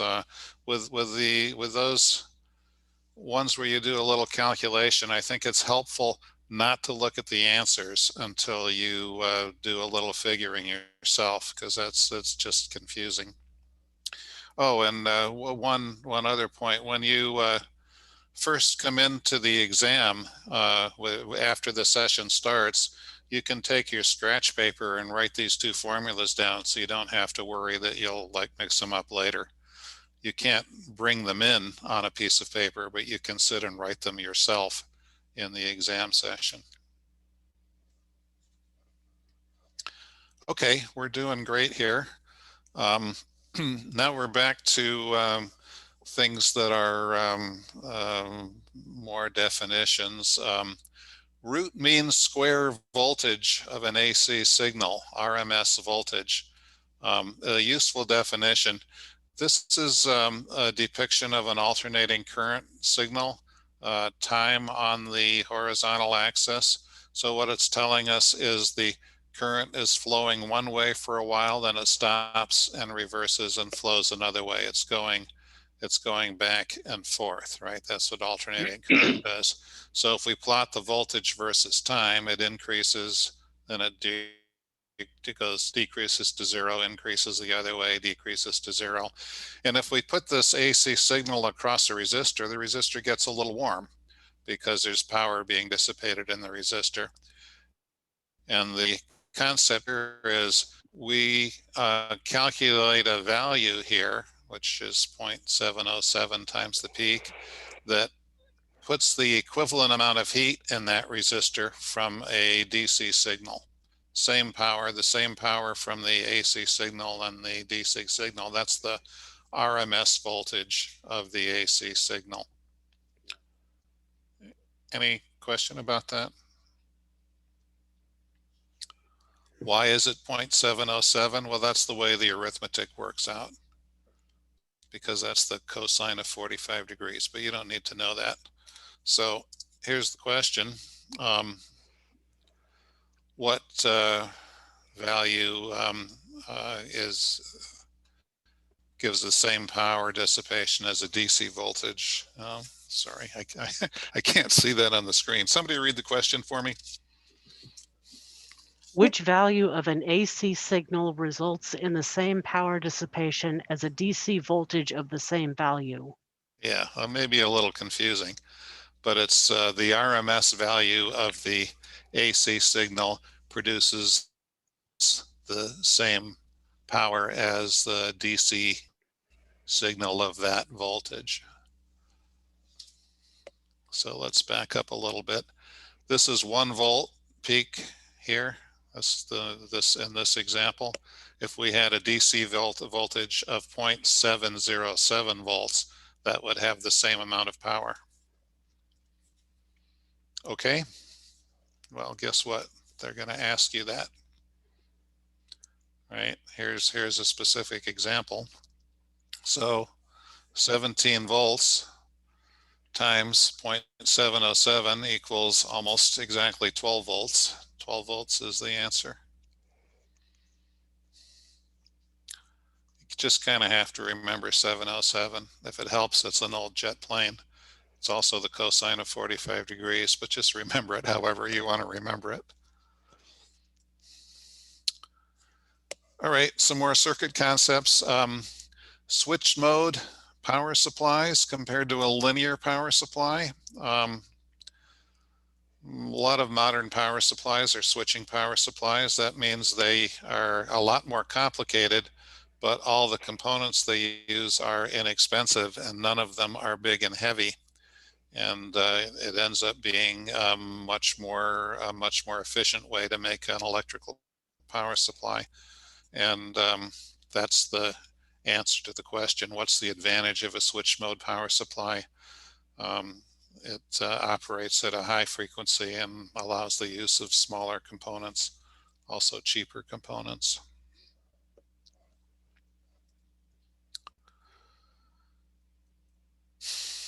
Here is a half-wave rectifier. Our input signal, this is a typical, this is a power circuit like you might have in a power supply. Here's our alternating current coming in. It gets transformed. This is still alternating current over here.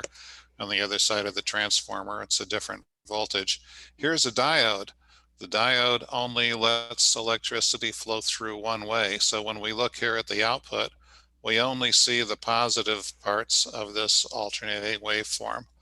The parts where the electricity would be flowing the other way aren't there because the diode doesn't let them go through, right? So if you think of one cycle of alternating current as being 360 degrees all the way around a circle, what we're getting out here are half cycles or 180 degrees, which is what the test wants you to tell it. Is that clear? We're just using degrees to show a percentage of the AC full cycle. And one advantage of this circuit is it can be simple. It just takes one diode and you've turned AC into DC, although it's kind of lumpy DC, but it's not going negative. And that is one of the advantages of a half-wave rectifier power supply. Only one diode is required. Diodes used to be expensive. They used to be vacuum tubes. You didn't want lots of the diodes because that meant you'd have lots of vacuum tubes and it was expensive. Diodes these days are inexpensive, very cheap components. So this is maybe less significant than it once was. So here's a little different kind of power supply. This is a full wave rectifier. So we've got the AC coming in here. The output of the transformer, we've divided the transformer in two. So when the current is flowing this way, it gets out through this diode. When the current is flowing in the other direction, it gets out through the bottom diode. Either way, it comes out on the same pin here. So the signal we get coming out, this is full wave rectified. We see both halves of the AC waveform, but they're all flipped. The negative ones have been flipped over to be positive. So this, it has a couple of advantages. The question though is, the answer is that you're using the full 360 degrees of the AC signal.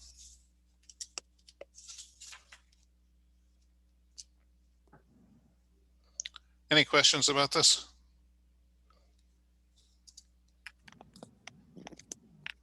Which type of rectifier circuit uses two diodes and a center tap transformer? That's the one we saw. It's a full wave rectifier.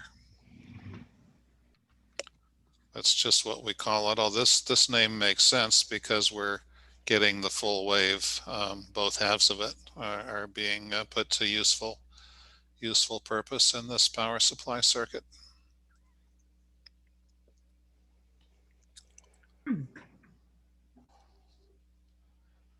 And this is the same information asked in a slightly different way. You won't get all these questions, but you might get one of them. So the point is, it's a series of DC pulses at twice the frequency of the AC input. You can see that in this drawing here. Is there any question about that? So if we have 60 hertz here, our normal AC power, this actually is 120 hertz. It's twice the frequency because we've turned the bottom half upside down.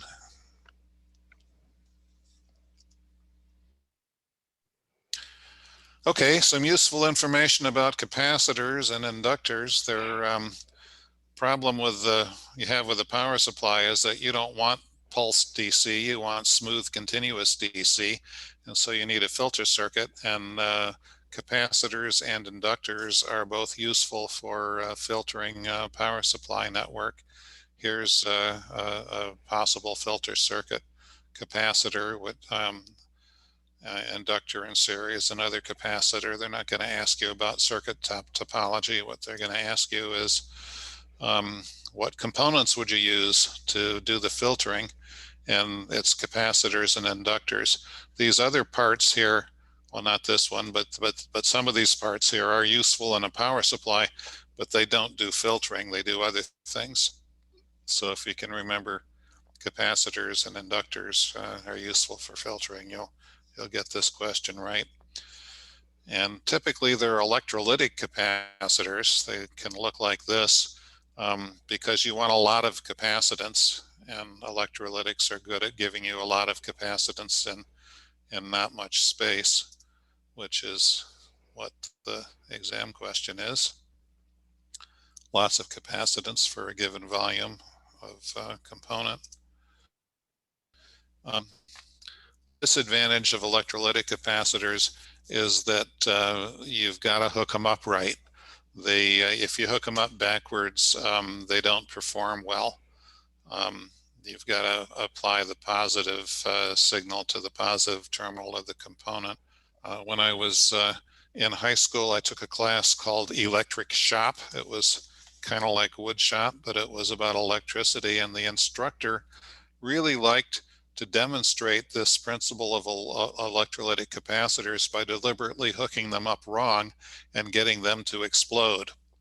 And to do this, in fact, sometimes he had to go over to the circuit breaker panel in the room and hold the circuit breaker, keep it from tripping because of the overload until the capacitor exploded.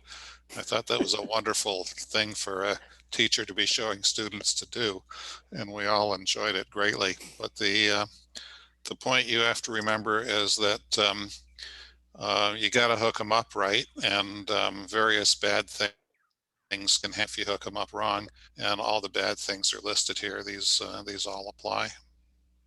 This is for electrolytic capacitors. There are other kinds of capacitors where this is not a problem.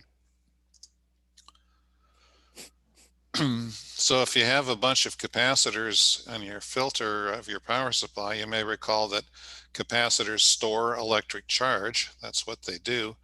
And if you turn this thing off, this charge is still in the capacitor. And if there's nothing hooked up to the power supply, the charge could sit there for quite a while, and it might be a hazard if this were a high voltage supply. So supplies typically put a little resistor load in to dissipate the charge that's on the capacitor after the supply is turned off. It's called a bleeder resistor. It bleeds the charge off the capacitor. And what's a bleeder resistor for? This is the answer. It ensures the capacitors are discharged. Important for high voltage power supplies, which you might have if you had a high powered transmitter.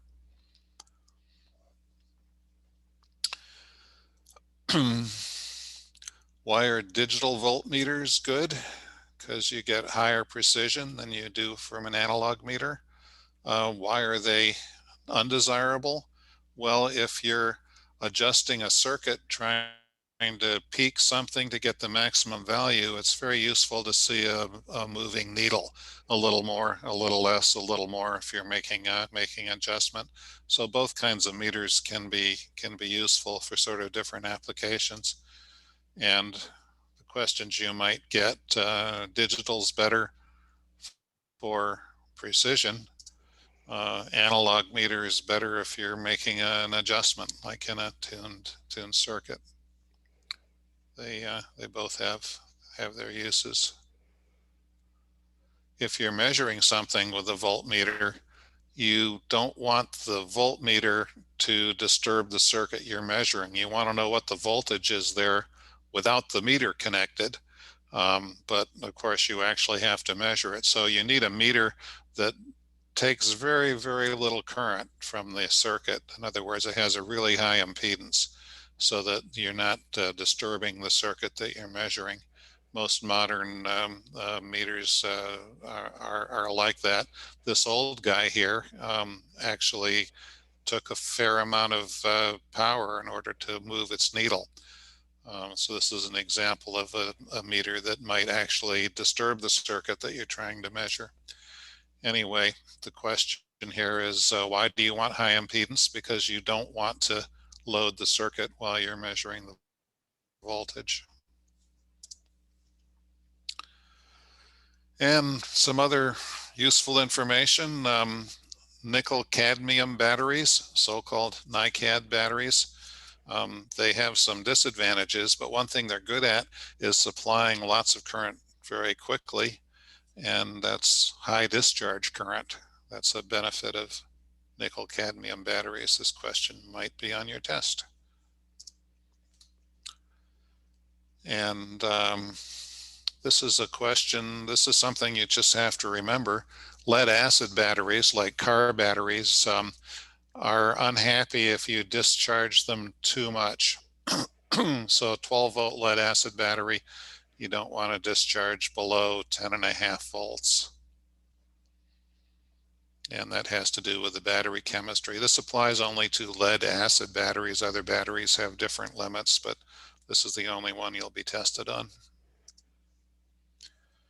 And just a few more definitions here. Solar cells, this is called photovoltaic conversion. It's a fairly common term these days. You've probably heard it.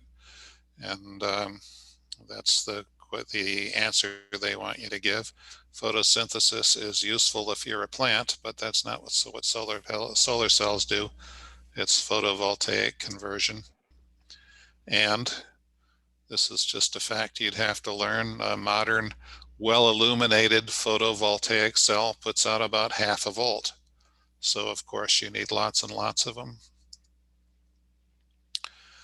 And if you're building a solar panel powered system, charging a battery, you want to use a diode so that when the sun goes down, the battery voltage doesn't flow backwards into the solar cells, which is not what they're designed for. And that's a question on the test. What's the diode for? It prevents discharge of the battery through the solar panel when there's no sun on the panel. Wind power. What's the disadvantage of wind power? It only works when the wind is blowing. This one's actually fairly easy. So if you're going to depend on wind power, you better have a great big battery somewhere so that when the wind stops, you can still keep doing what you plan to do. I think this one's easy to remember. Useful information. If you're going to put a high-powered radio in your car, hook it directly to the battery through some fused power connections. This was on the technician exam as well. The exam question says, yeah, hook it directly to the battery. Don't hook it anywhere else. Probably best not to use a cigarette lighter adapter. These work fine for lower powered rigs for charging your HT, even for a moderately powered mobile FM rig. You could probably get enough power out of a cigarette lighter adapter, but you'll blow a fuse. The thing will stop working if you try to take too much. And that's the exam question. So, hey, John, would you say you're good up to about 50 watts on using one of those with a mobile rig? Yeah, most cars I'm familiar with have a 10 amp fuse on the cigarette lighter. So 10 amps times 12 volts, that's 120 watts.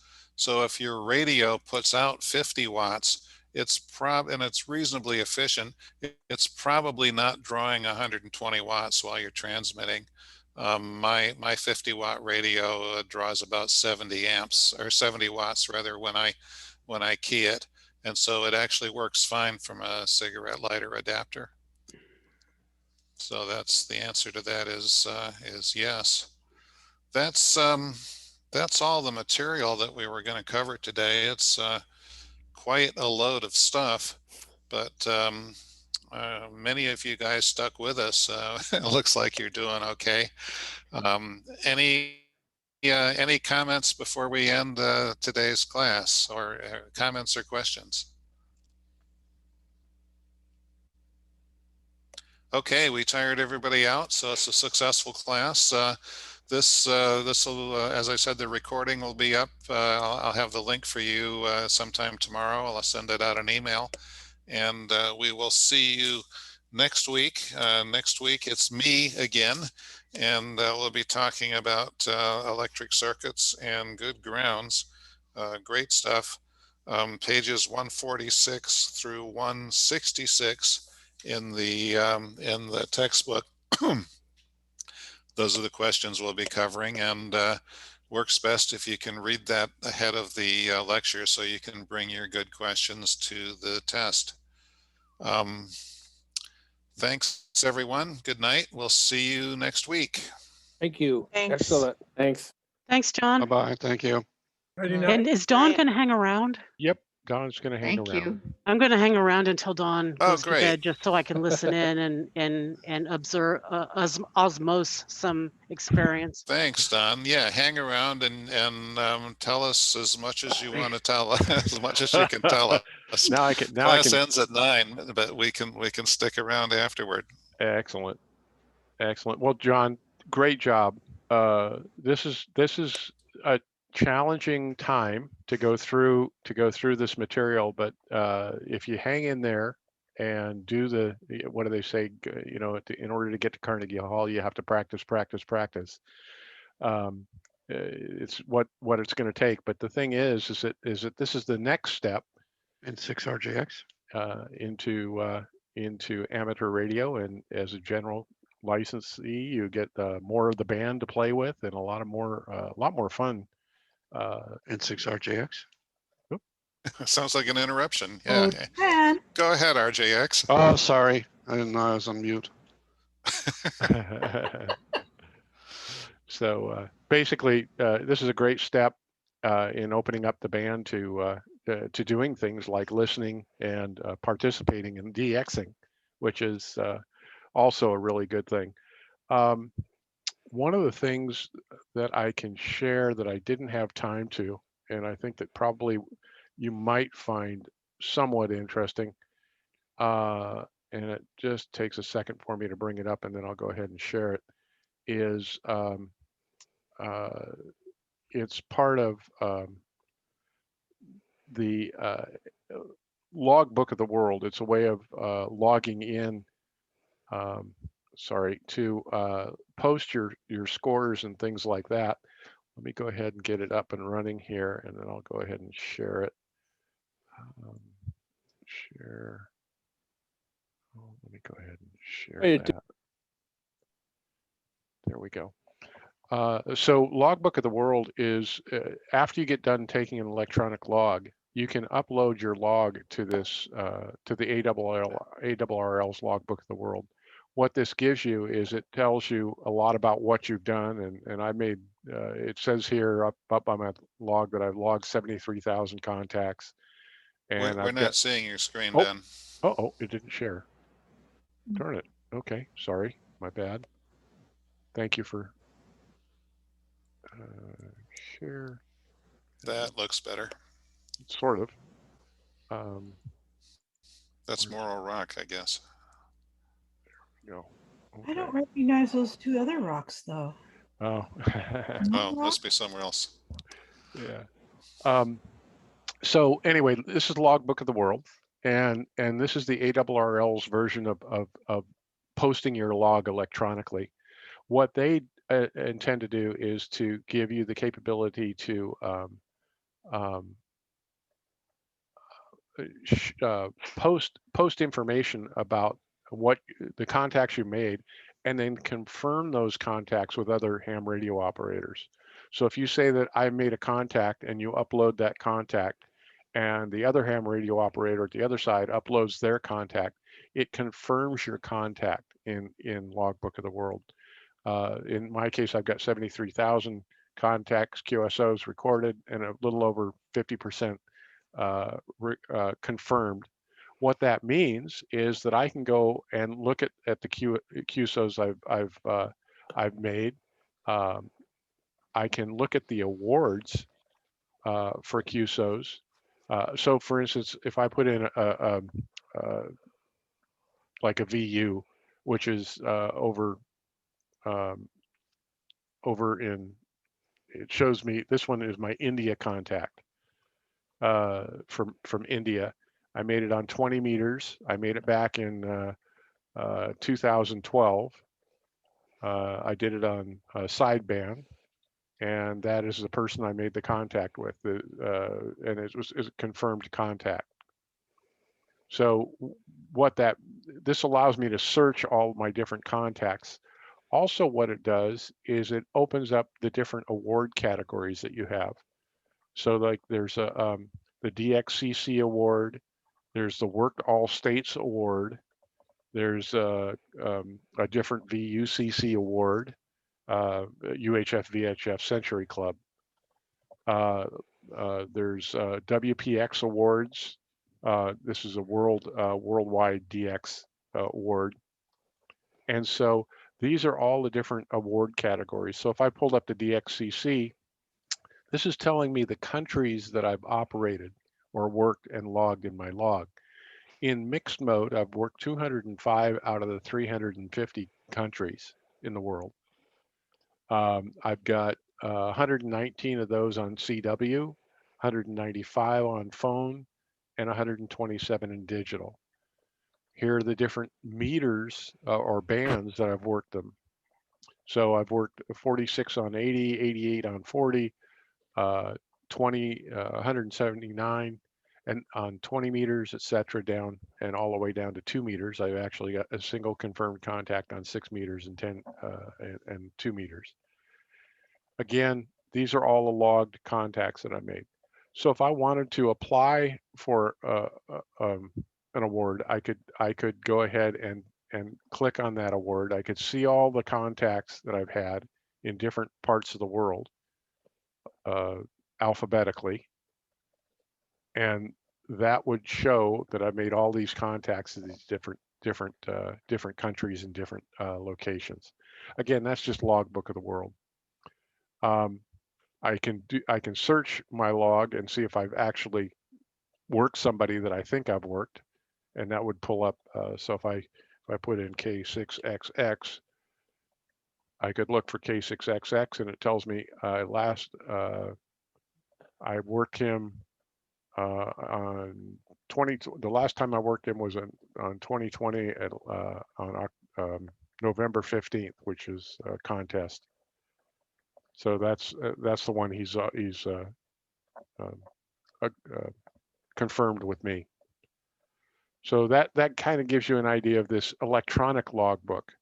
The other thing that I showed previously, and if you were here before the event, was with the logging software.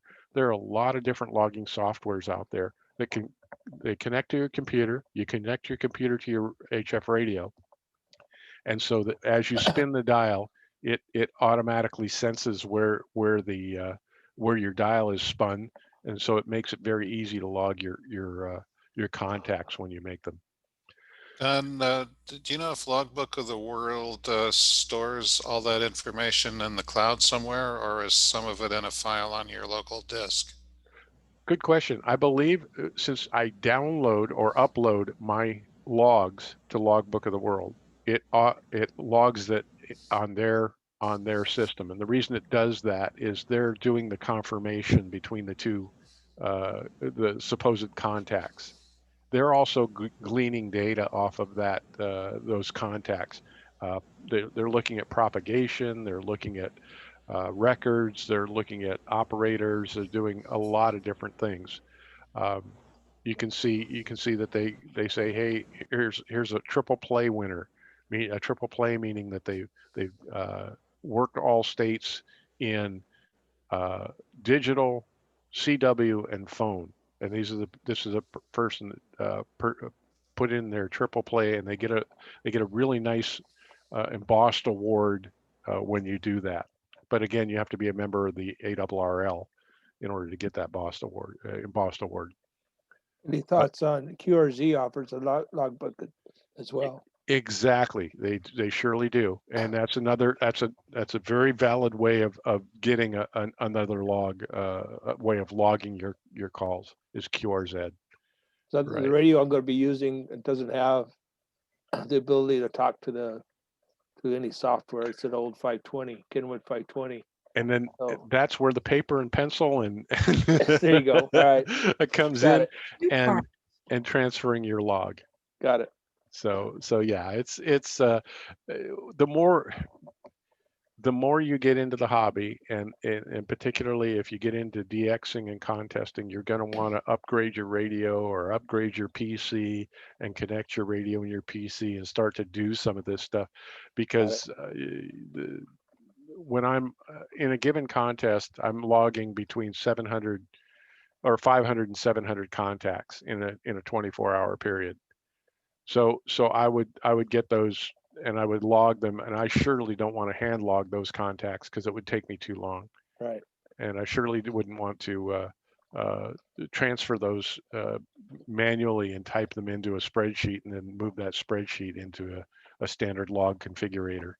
But So- there's nothing wrong with a good 30-year-old HF transceiver and Absolutely doing it nothing. manually. You get into it, you try it, you start having fun, and then you decide that, instead of paying to fix your roof, you want to buy some better radio equipment. So you do. And Got and, it. Yeah. and that's no truer words have been said. It's I actually was thinking about subtitling my presentation, putting a Morse code key on there and say getting the bug for contesting, because once you start down this path, you'll find it's really a lot of fun. You get to meet a lot of different folks. Locally, we have the K6BJ Club and the San Lorenzo Valley Club, the SLVARC, and the Loma Prieta Club. Those are all great clubs, and there are some contesters in each one of those clubs. But there's also a regional club called the NCCC, Northern California Contest Club, that has world-class operators, and you go to their meetings and you learn so much. They're very free with their time. They want to help you get started in contesting. If you show an inspiration, if you show direction and desire to learn, they are so willing to bring you in and help you get started. You get invited to what they call super stations. Super stations, they'll have anywhere between 6 and 7 towers, multi-stacked beams, 5 to 6 operating stations. So 5 to 6 operators are operating at any one time, all sending Morse code, digital or phone. And you don't necessarily have to know those, have to be very, have to be multiversed. You can be very singular. You can be a phone only person or a digital only person or a Morse code only person, and they'll find a place for you to fit in during the contest. And it's just it's amazing. The part that I didn't get to talk about a lot was this concept of a pile up. What happens is when you first start out in this, you'll hear a lot of people talking very fast and talking in a weird language. That language is the exchange, and there's a rhythm to the exchange. It's so, for example, if I was talking to Karen, I would say CQ K6GHA, CQ contest K6GHA. Karen might say KM6SV, and I would say KM6SV K6GHA 5901. Or I would say K6GHA 59 Don, California. And that's that information little packet is what I'm handing to Karen. Karen would say back to me, K6GHA 59 Karen, California.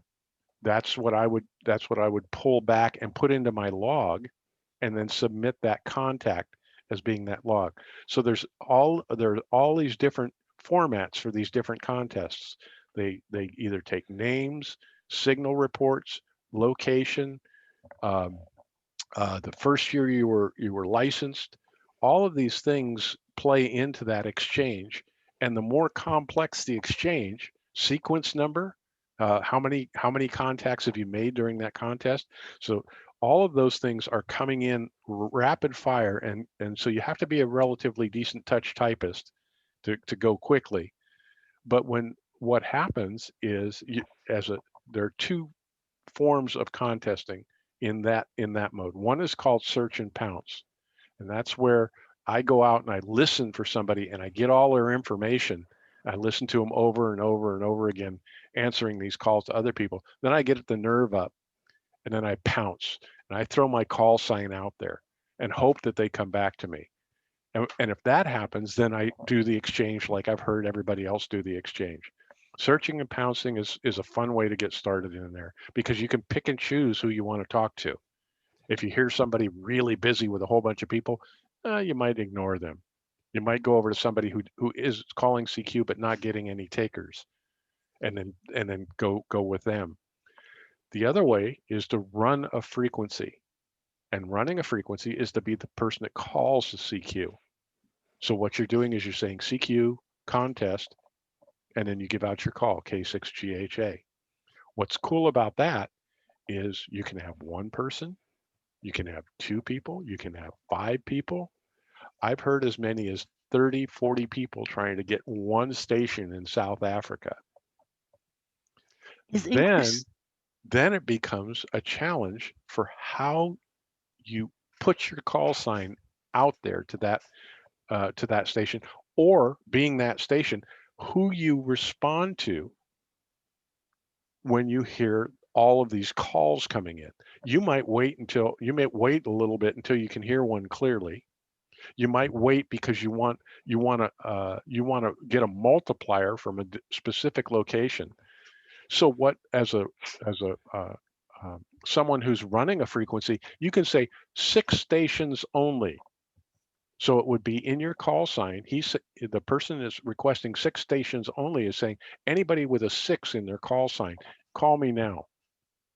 6 stations only, 5 stations only. And that's how you break down pileups that are overwhelming, is that you can start controlling the pileup as operator in control and say, I only want to talk to the number 1 stations, or you can say, give me the Zulu Delta station only, please.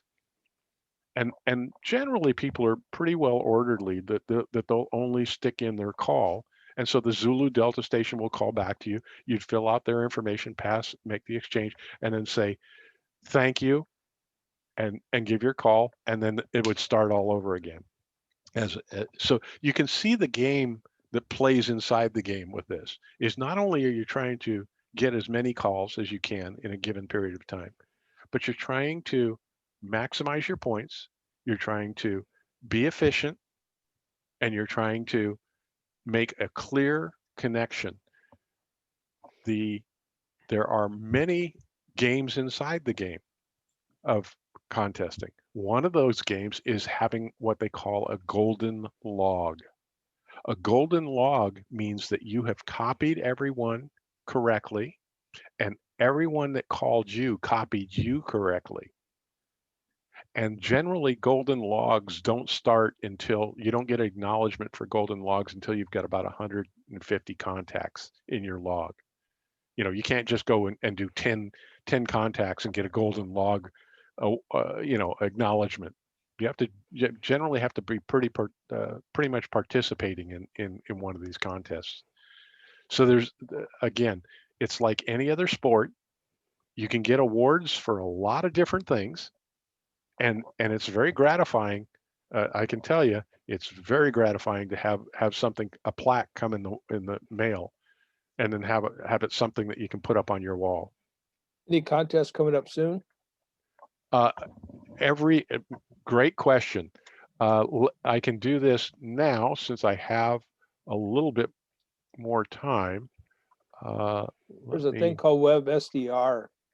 You can go and listen to other people's radio and tune to the frequencies. Absolutely. You know, contest is going on. You can listen at least. And so you see what I'm typing in here, contest calendar. Right. Okay. When I type in contest calendar, it takes me to something called the WA7 BNM contest calendar homepage.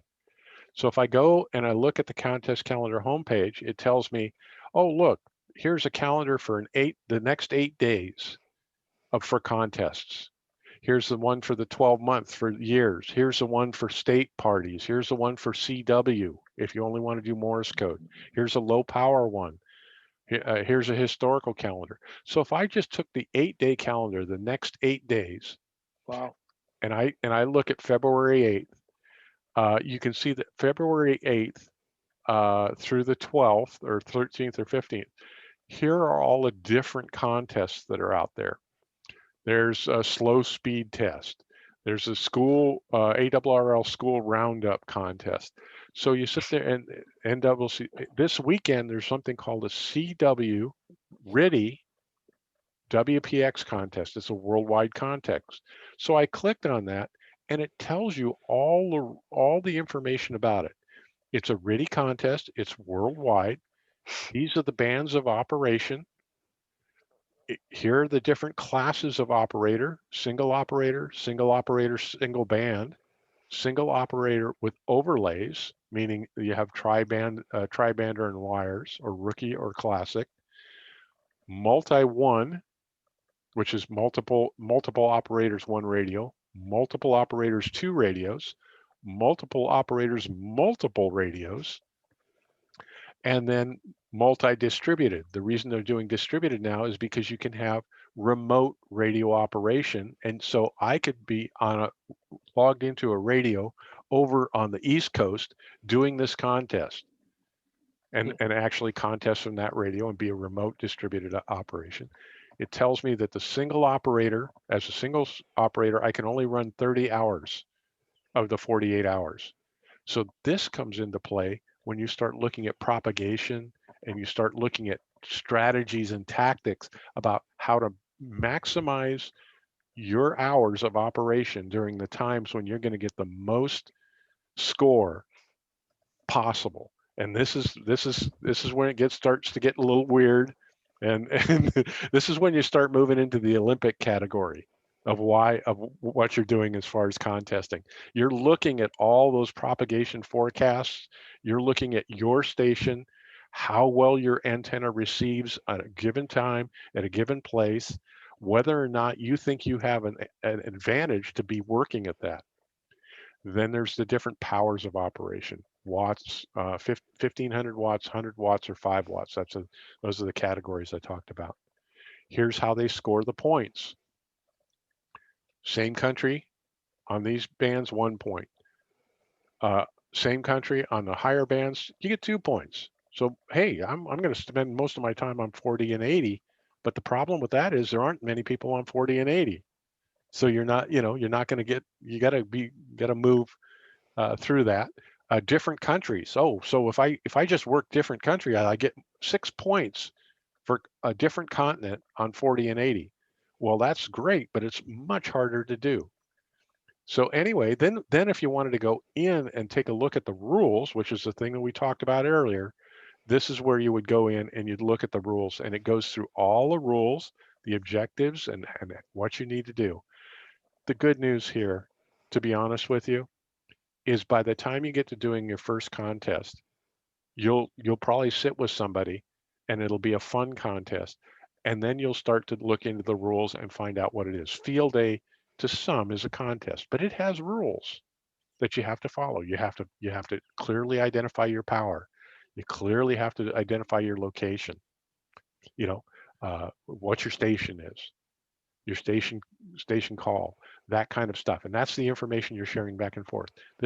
So field day has its own set of operational rules. And so you'll read through those rules. So these rules won't be as intimidating as they look. But what's really amazing about the whole contest community and everything that I told you about tonight is you get to know people around the world. And it's amazing the fellowship of that relationship with contesters. We had the CZU fires, and there were a couple of contesters that had lost their houses. I actually worked with the international community and the Japanese International Radio Organization and the Deutsche International Radio Organization, the European Radio Union, and the Indonesian Union, all sent special memorabilia that one operator lost during these fires because they lost their house. I worked with them and they all donated and sent past memorabilia from their contests so that he could have the plaques and some of the things that he lost back again. And it was just this outpouring, and all I did was send out a couple emails. Cool. What's even more cool is getting involved with these communities by going to these events. You've probably heard of Dayton as being a big United States ham venue of an event. It's kind of like our PacificCon out here, but obviously it's for all the United States, so Dayton's pretty big. Well, think of Dayton and then think of the European one. It's called Friedrichshafen. I've been to that a couple of times. It's absolutely fantastic. You get to, yes, people do speak English, and yes, sometimes their English is not so good, but at the same time, my French is horrible, and my German's somewhat better. But you sit around, you have a beer, and you get to know people, and it's absolutely a fantastic community to get to know, and it's so much fun. Japan, yeah. In terms of international contacting, is English the de facto language all over the world? Yes. Otherwise, yeah. Okay. It is. Thanks. It is. But again, the exchange is going to be so brief that you're not having a big conversation. The That's rag shoes. the rag shoes are for the DX guys. And there are, and trust me, there are some fabulous DX operators. There's one guy, um,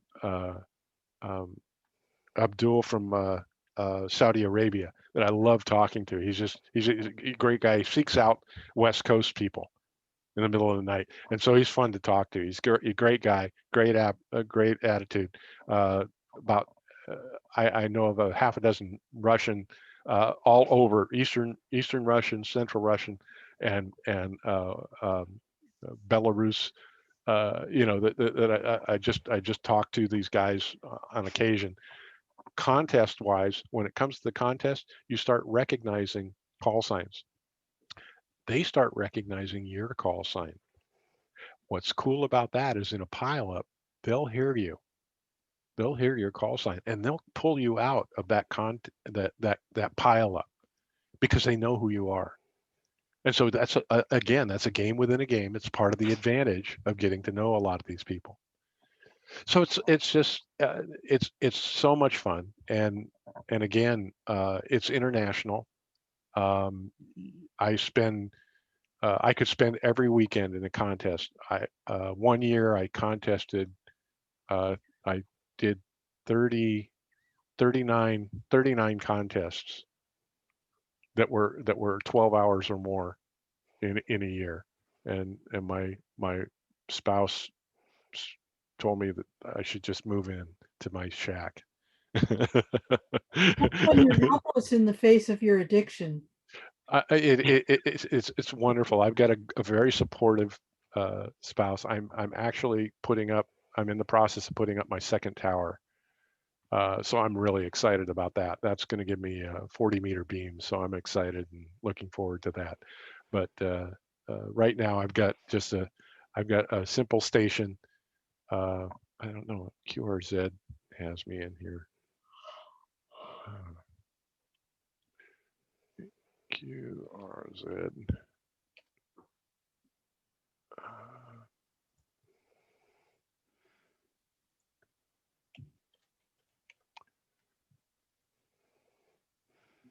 There you go. That's my simple station. I'm sitting up in this office right now, and that's my. How did you get that marvelous rainbow antenna attached? Isn't that killer? I was at the right place at the right time with the camera. Well, did you weave it in and out of the antenna there? And is it stable? That's my beam. Yeah, no, I just happened to get it at the right time. As a matter of fact, I've written a few articles, and one of the small articles I wrote was for the Hawaiian QSO party. And I said, I did it on QRP for a number of years, so 5 watts or less, and won it. I came within 3 contacts of besting both the low power and the high power stations in that contest one year, and that was my best year of QRP. But I sent this in as my cover picture for the Hawaiian QSO party, and they loved it because of the rainbow, and that became part of their everybody started shooting pictures of their antennas with their rainbows. So it was a lot of fun. I did this back in 2010. Is that when that first one was? Something like that. 2008. Approximately, where are you? Or is it shack? I'm up by Happy Valley, Happy Valley School and Happy Valley Branch 40 Fire District. Okay. Yes. Yeah. If you know, let's see, Roberta. Yes. Up by Roberta. I'm Roberta's neighbor. Oh, okay. Haven't been to her place, but I know her. Yeah. So, and I got her hooked on HF too. So anyway, the thing about contesting is an extension of DXing. DXing is a lot of fun. Just to go out there and spin the dial at this time of the evening, you'd be amazed at what you can find. And for the insomniac, it's really great at about 3 in the morning. I'm not quite that bad. I have a day job, so I'm putting in 50 hour weeks plus contesting. So my weekends, you know, the honey-do list is pretty long right now. But that's why I'm probably down to 25 contests a year now. So I don't do them as frequently. And I always use the well, I'm just going to be a few minutes. I'll be back in a few minutes. I'm going to run up and make a few contacts and show up the next morning. So When you start hiding the contact information in little cubby holes around the house when you know that you really need to seek help. oh no.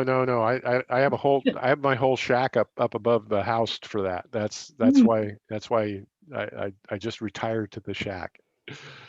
And I'm very fortunate. It's just a great place to have an addiction to radio. I really enjoy it, and Well, I'd be Don and happy. John, thank you very much. I need to take off. Hey, thank you guys very much for staying the extra time. I know you're learning a ton, and you're gonna pass this. Don't worry, but practice. Take the practice exams. Do the things you need to do. When you get around to drop me a line if you're interested in talking more about contesting after you get your general license. We can talk more about it then. That way you can get that HF radio and get started. We'll get you really started and addicted. Sounds great. Hey, thank you Good all night, very everybody. much. Good night. Thanks, Don. You bet. My pleasure. Good night, everyone. Good night, John. Good night. Thanks again.